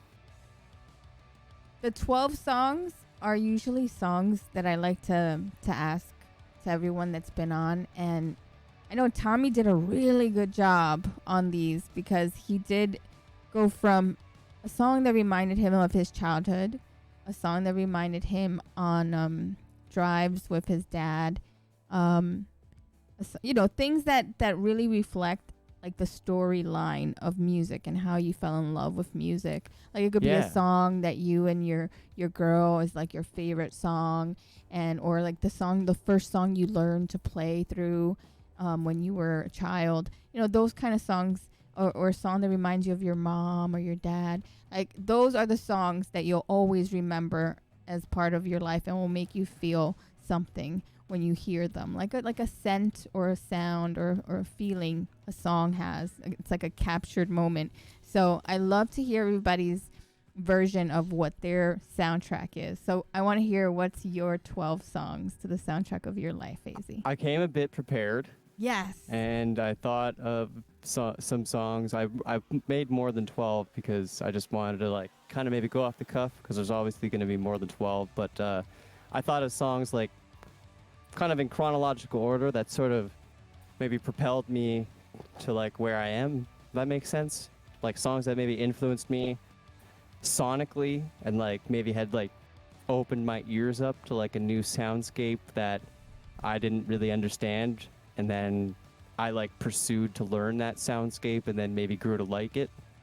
Yeah. So like, I mean, before I was into like rock, I listened to like the Backstreet Boys and like Spice Girls and like the top 40 like dance songs, like I liked Eminem and like all like that stuff. I wasn't really into, I didn't have the ears.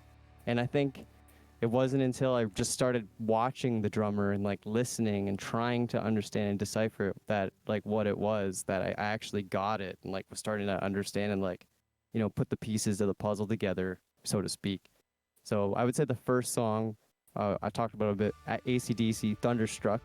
I had Razor's Edge, my dad's CD, and I would throw it in a Walkman, and I was just listening to Thunderstruck and Money Talks, Razor's Edge, Mistress for Christmas, like all the songs off Razor's Edge. And I loved that stuff because like when you listen to it through headphones, when you're used to just listening to pop music and you hear like those thunder drums and like the guitar and like the chanting and Thunderstruck, it was like it was like, what is this? Like, what is this energy? And I didn't really get it. So that kind of like started me on like learning like drum stuff and wanting to pay attention. The second song is Pink Floyd, Time. One of my favorites. Yeah, like probably like being young teenager, experimenting, smoking some of the reefer, and like hearing like things that you just didn't hear ever. Like, like I don't know if anybody has that experience, but I know you don't really need drugs to have those experiences. But for me, it was an eye-opening experience, like listening to some of the older The Jazz Cabbage. Yeah, some That's of the like first time hearing older- that one. Jazz Cabbage? Yeah, that's funny. Yeah, just like, it's like a euphoric kind of feeling, especially when you first start doing it and like listening to Pink Floyd with like all the like trippy, like volume swells and like stuff like that. It's like it takes you to another place. And Time was like maybe something that kind of got me into prog before I even got into prog, if that makes sense. You know what I mean? It's like Pink Floyd gave me the same feelings that like prog gives me before I knew what I wanted. I get that makes sense. Yes. You know what I mean? Like Comfortably Numb and Time and like Brain Damage and like The Wall, like all that stuff is just like classics, and like they take you on a musical journey. And I think I'll return to that a couple times, because the musical journey is like something that I love. Of like my favorite about music is like going on a journey. Like when I listen to music or listen to an album, it's like watching a show, or it's like watching a movie for me. Like the different parts and like the different melodies like take me to a place, maybe not what they're intending, but like when I close my eyes and listen to music, like it takes me somewhere like different. So I feel everything you just said. That's exactly how I feel. And yeah, Pink Floyd was my first, I think, Pink Floyd opened my eyes to that. Yeah, I feel that. Now we're gonna get into some of the metal. So what kind of got me into more heavier stuff is Metallica. Metallica was my first ever concert I ever went to. I paid $108 with my paper route money to buy my ticket. And Metallica 1, I'm going to say 1 being off of my favorite Metallica album, and Justice for All. I know there's no bass on it, but it's still like my favorite Metallica album. I think there's just some of the greatest Metallica songs on that album. And 1 just being super influential because the double bass, like at the end, you know, like the triplets, like I just was like, what is like the power, you know? It was like, I know the songs about like the misery of war, and then like it just made me think of like bursts from a machine gun, you know, like and like that's perfect.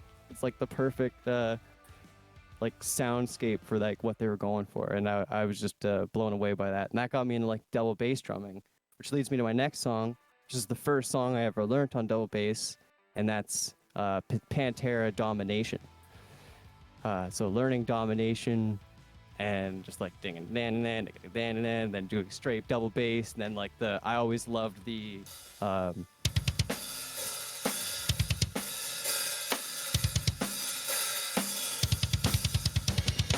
I just loved that. Like hearing that as a kid, it sounded so powerful. I was like, I need to learn that. And like learning that like really helped like bass chops too, because you're not just doing steady runs, but you're also like focusing on the like starts and stops, right? So it was like really good like first song to really learn. So Pantera Domination. And then we're gonna get into the first, so screaming screamo, like streaming music, streaming metal. I was never really into screaming, even with like Pantera and Metallica. Like I liked mostly the drumming and like the instrumentals, and like even the singing was sometimes a little harsh. I grew to like it, but at first it was just really abrasive for me, and I didn't like screaming. Like I didn't like it, and it wasn't until listening to like bands like Killswitch Engage, Lamb of God, and most notably Avenged Sevenfold in their first couple albums, with screaming and singing. So they would like scream during the verses, and then there would be like these epic wide open choruses, and they were like epic and like fucking catchy as hell, you know. And that sold me on screaming music, because it was the contrast between like heavy and like these soaring catchy choruses. And I think that's like part of the journey, the musical journey. Like I love contrast, so I love having like the super fast like, and then like, and then I like going into like something super beautiful that will like make you cry. You know. And so like I love contrast in music. And Avenged Sevenfold, I want to say Second Heartbeat was one of the first songs I had to learn by them, and the only reason I kind of got into them because my band in high school, that was my tryout song to join the band. So I had to learn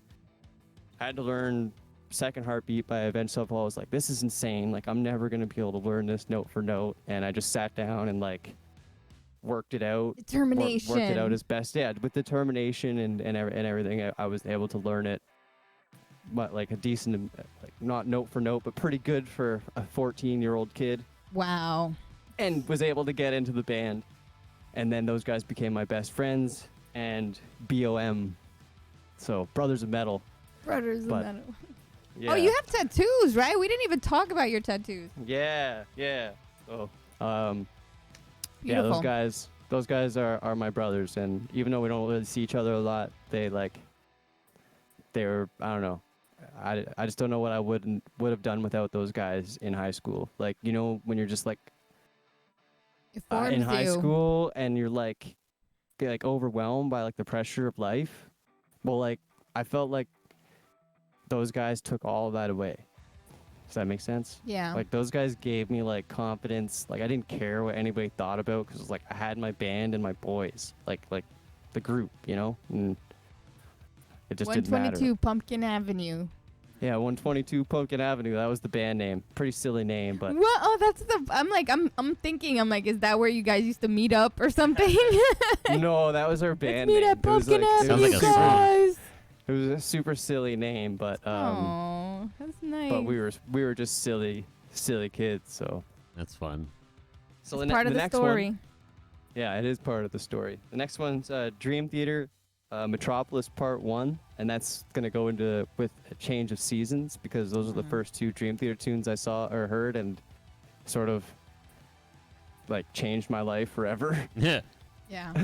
Like literally. So after hearing that, I you know, and watching. Did anybody ever watch the Mike Portnoy solo that he did, where it starts off and the guy's like, "Let's get ready to Yeah. rumble," and That's- he's like, That's the first solo I Yeah. found of him. "Same." And I was like, "Same." I was like downloading like new drummers, like drum videos on like this like torrent site called like Kaza or LimeWire. Kazaya, yeah. Yeah. And then it was like a short clip of the drum solo. And I think I had that same Yeah. file. We probably Wow. downloaded the same file. And That's then- so fucking funny. I was like, man, like this guy's a fucking god. Like, so I was like, I want to learn more about Mike Portnoy. So I started downloading all his shit and then getting the Liquid Drum Theater and Did you go to his website and play his Java kit, like the Purple yeah, Monster? I did. I was in the Yeah. forums asking questions and all that stuff. Totally me too. Oh, Yeah, it's fucking, man. that's so funny. It's so Kazaa funny. and LimeWire. Yep, back in the Yeah. days. Wow, So, you guys yeah. are super like besties now. They have so many similarities and things. And your original music really it harnessed what you say when you're saying about how you want it to have that kind of balance between, you know, the hard, the melodic, and the changes and the dynamic and the power within the song. I hear it all in the original music that you have. Mm. Yeah, well, it's kind of like watching like a TV show or a movie, you know, like you have like these like sudden like crazy parts or if it's a horror movie or action, it does, depends on the genre, but you have these crazy moments where you're like, and then there's moments where you're just chilled or there's moments where you're like, I'm kind of bored, but then like it like, It's like I then want to it beat just, like, someone in the hits face you- and then and give then him a it hug hits you with afterwards. something. Oh my And then God. it hits you with something, or like maybe you're like, oh, like this makes me feel like love, and like Yeah. I feel like emotional. You know what I mean? And like, It takes you on a journey, like you said, in a roller coaster, because it's like different highs and Yeah. lows and slow downs and upbeats, and then I'm gonna And- body slam you, then pick you up, give you a hug, and then body slam you oh my again. God. next time you go to watch one of your favorite television shows, and this goes for anybody in the chat or movies for that matter, just try turning the volume off. Like I know like you're not gonna hear the dialogue, which is a lot, or like the soundscapes of what's going on, but just try to imagine the movie without the music. And like it's nothing. It's literally nothing. And like most of the time the emotion is gone.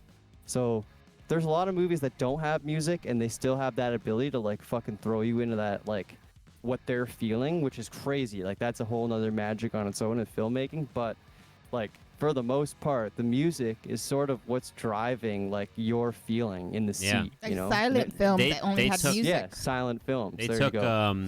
like a video clip or a movie clip. They took the music out, and they say like, you know, when you play different types of music on top of this one clip, it really tells the story differently of what Yeah. what the perspective of that clip is.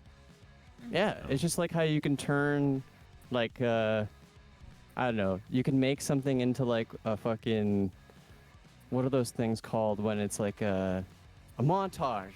Like montage music is hilarious, you know, because you could get like a montage thing and like put pictures, like random pictures, and you'd be surprised of how funny it looks. Like with like the right music, you know what I mean? Like reels with pets. Like put this song over your pet doing a funny thing. And it just like you watch the slideshow without the music, and it's like, okay, it's just pictures. But then like you throw the music over, and like sometimes it, like the timing of the change, like hits the timing of the song, and it's like it's funny because like you can throw in like your pet photos in that, right? And then it'll be like a happy like fun music, and it's like aw, right? And then it'll be that really sad, you know, pet. The pets in the in the homes trying to look for a home. It's like, okay, well this changes up the whole dynamic. Yeah, that thing. Oh my god. There's a reason why everybody adopted dogs back then. The eyes look so sad when the dogs are looking at the camera. One is shaking. One is shaking. Oh god. Oh my god. Oh, it's devastating. It's devastating that we're laughing it worked. About that it worked. I know, it really does. It really does. It got to our feelings back then. Now we can laugh about it. But it got to our heartstrings, okay? Oh man, that's funny. We all wanted to be an angel. Be an angel to one of these dogs. The music did it for me. Yeah, that's what I mean. And like every Christmas, like with the what's the one that they do? Like the I don't know if you guys have it in the States, but it's like a Christmas tune, and they're like singing, and there's like a piano, and like they're all holding candles and like singing a choir, and it's like donate money. Oh I don't know. Is it like a lot of those. A carolers? Yeah. Like they just sing on the street or something? And Silent Night. I can't remember which one it is, but it's like it's always been in Canada at least. It's always on like every Christmas time. Feed the homeless. Like, Merry Christmas, Happy New Year. And then but it's like all super sad, and they all have like candles, and they're like talking about like donating money to like help like I think it's like kids in need or whatever, but it's like really sad. But yeah. They know how to get to us, and like adding Benny Hill music to anything makes it funnier. It's science. Zombear. It's so true. That's funny. Right. That track. You're so right. Yeah. Zombear, you're so right. Okay, the next tune is going to be Protest the Hero, Blindfolds Aside, because we're coming from Dream Theater, and we discovered crazy odd time signatures and virtuosos that were like questioning your like place on this earth. Protest the Hero is a local band that is kind of from where I live, and they were sort of getting bigger traction, and like the skills that they displayed were just super sick to see. Like they were so young. They were only a couple years older than us, and it was just like insane to see the level of musical ability that they were playing at, and it was really like inspiring. So Blindfolds Aside, which is off their album Keziah, it's the one with the flower on it. You probably can't see it on this angle, but 1 second. So this is the album artwork for Keziah. It's done on a little like Evans drum skin thing. Oh, that's nice. It's like a flower. It's pretty sick. If you guys check it out, it's super good album. It's like a dried out sunflower. Is that what it is? Looks like it. I love sunflower. Those are my favorite flowers. Sunflowers. Oh, it's nice. But yeah, so that kind of led me into that whole world, and which kind of leads to the next song, which would be Between the Buried and Me, Selkies, which I guess kind of embodies the whole like contrast of being like super heavy and super beautiful. We're talking like insane blast beats. Selkies and Mordecai. Mordecai being like the very first BT band I heard, and then Selkies being like the second one, but like that was like the masterpiece for me, and it had like this slide sweep picking, tap picking thing at the end, and it was like, I don't know, when you listen to that track in headphones and you have like the sweep picking thing going back and forth, and it's just like it's like hair stand up on your neck, and it's Yeah. like it's crazy. Commanding the whole drums, the first endless half- obsession. Yeah, the endless obsession. The whole first part of the song is like intense, and there's like blast beats, and like it's in 7, and there's just like intense stuff going on. But then like the end of the song is just like, you know, the penultimate like shred, but feel like it's like a feely shred. If that makes sense. So it's like, I don't know, like the technical ability that's in it, but then it like makes you feel so good, and it's like catchy, and yeah. So that's probably another one that's up there, and also something that sort of is a really good song that describes the kind of music I like something that has that contrast. Next one is gonna be what? How many are we at? 9. 9. Yeah, perfect. Okay, I'm gonna say John Mayer, "Stop This Train." It's a song that's pretty deep to me. It's like a song I was trying to learn how to play on acoustic guitar, and it's like one of his more complicated songs. It has this like tapping part with the thumb, and like I can only do it at half speed. I can't do like the 8th note tap, but I can like tap on the quarter note or the half note. So it's either I'm tapping half the speed is what he's tapping basically.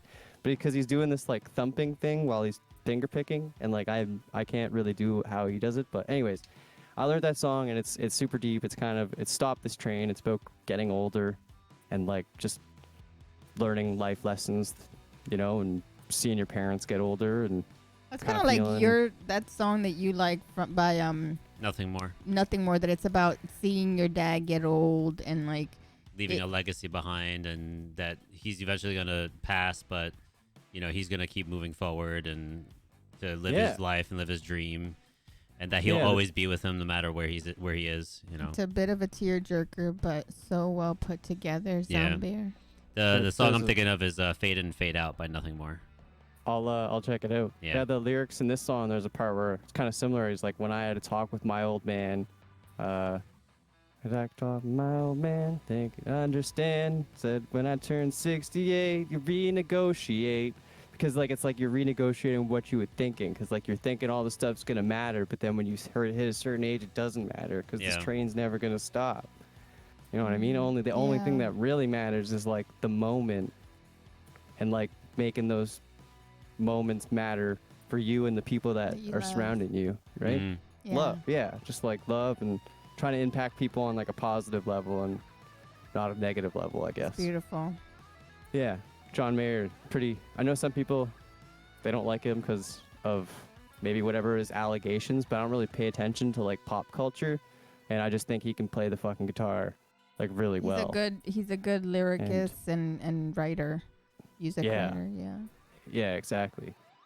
And then that goes to another genre change, which is Snarky Puppy, which they sort of like Snarky Puppy and Larnell Lewis like kind of opened my eyes to fusion drumming and that whole realm. I mean, I got into Snarky Puppy because my cello teacher brought a 6-pack of beer over, and after we did a half-an-hour cello lesson, we started drinking beer and getting high and watched Snarky Puppy videos on YouTube, and I was like, this is insane. Wow. This is my professor.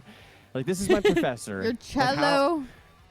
how professor. am I getting drunk and high with my cello professor right now? Like, he's like the primary cellist in the symphony orchestra. Like, I don't know. I was just blown away. But he was Jeez. only 26 at the time, and when I think about it, like, yeah, when I was 26, I was doing the same shit. So, anyways, That was like my kind of lessons. Zombie says. yeah, no, it Zen was sick. fusion. And he would, you know what's actually Zen. sick? I'm gonna put a little side note on that. My cello teacher, we kind of developed a bit of a friendship, and he would bring it. He bought an electric cello, and he would bring it over and plug into like the guitar amps in the basement, and we would fucking jam. Oh, that So like sounds sweet. Wow. I was jamming with this like a Celloist. teacher who's like the first cellist in the symphony. He's just shredding, and I'm like his student, like Yeah. playing drums. But I could play drums at a decently high level back then, but it was classical music that I was like really shitty at. So like nobody really knew that like I could play the drums decent. Nobody knew the ability that I had on the drums versus like my class, because all they saw was my classical ability, which was like, you know, I was fighting to stay afloat, like at school, because I'm not a classical musician. Like I'm a drummer who just wanted to learn classical music. So like all these people are like trying to get into symphony orchestras, or, you know, some of them just want to be music teachers. And I'm just like, I just want to learn what all this means, you know? Yeah. Wow. So anyways, that's my thing with Snarky Puppy. Song is called What About Me?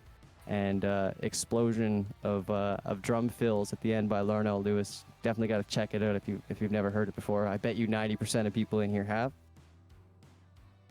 And then I'd say Pliny, Electric Sunrise. Pliny.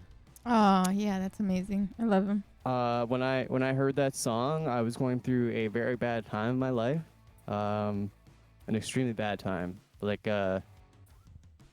yeah, I don't want to get too much into that, but it was just a bad time, and I don't wish anybody else to go through what that was.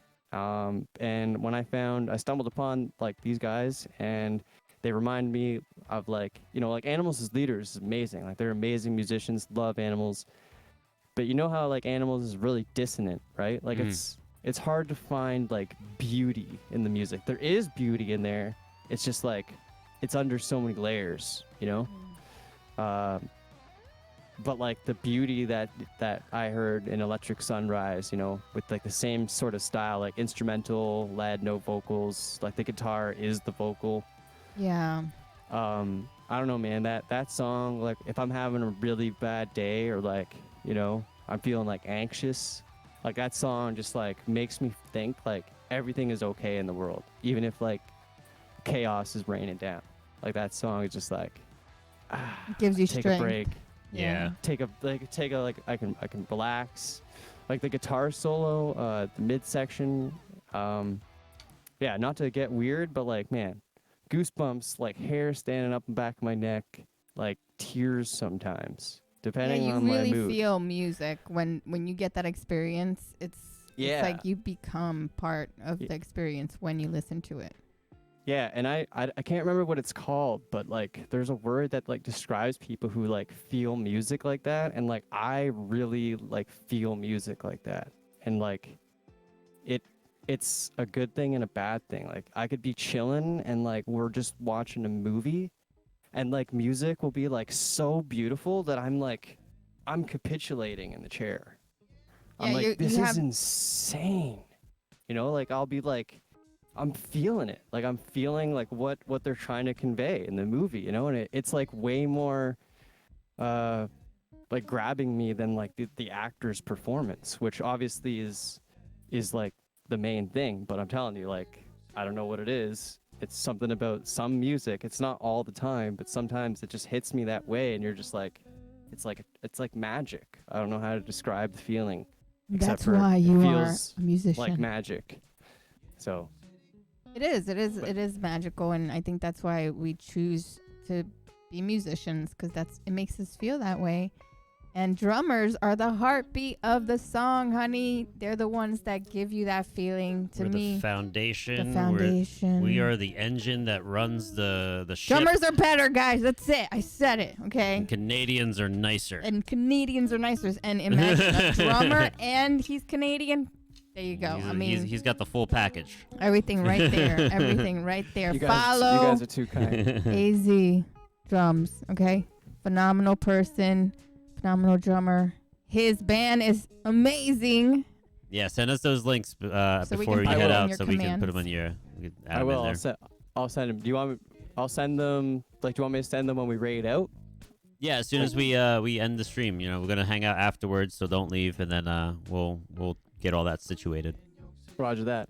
Sounds good to me. All right, so we're gonna play out one more song. And stick All right. around, guys, because we're going to go spread the love and show somebody else support and love. So stay for the raid. AZ, thanks again. Thank you so Man, much, thank AZ. you guys. Honestly, it's been fucking awesome. Thank you for having me. I know this has gone a hell of a lot longer than you guys planned. I appreciate everybody being here and hanging out. Thank you, Yen and Luna. And don't forget what I said earlier, guys. Keep following these guys. They put a lot of time and effort into this shit. And yeah, show them love. Keep showing them love. I appreciate you guys. This is to close it off, we're gonna do some Hell's Kitchen, Dream Theater. What?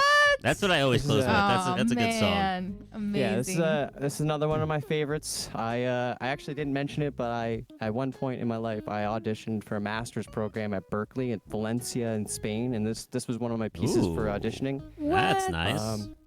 Yeah.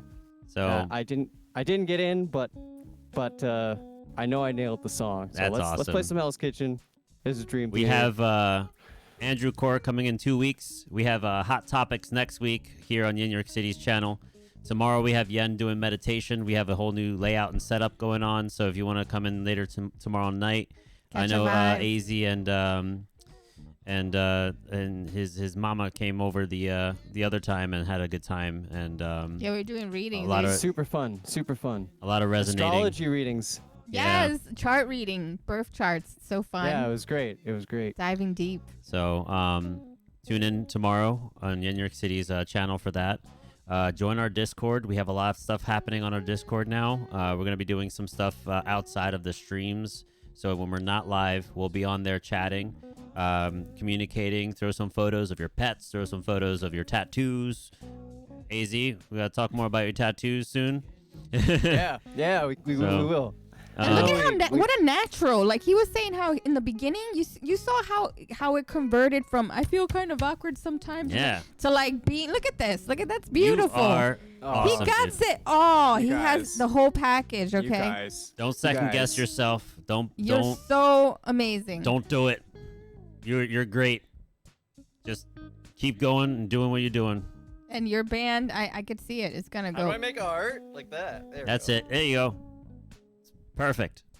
Mwah. All right, Guys, everyone. thank you. Follow AZ, and we'll have to see you again tomorrow. Much love. Stick around for the raid.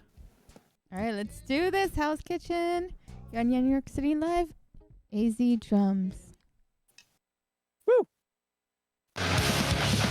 Oops, wrong song.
Podcast.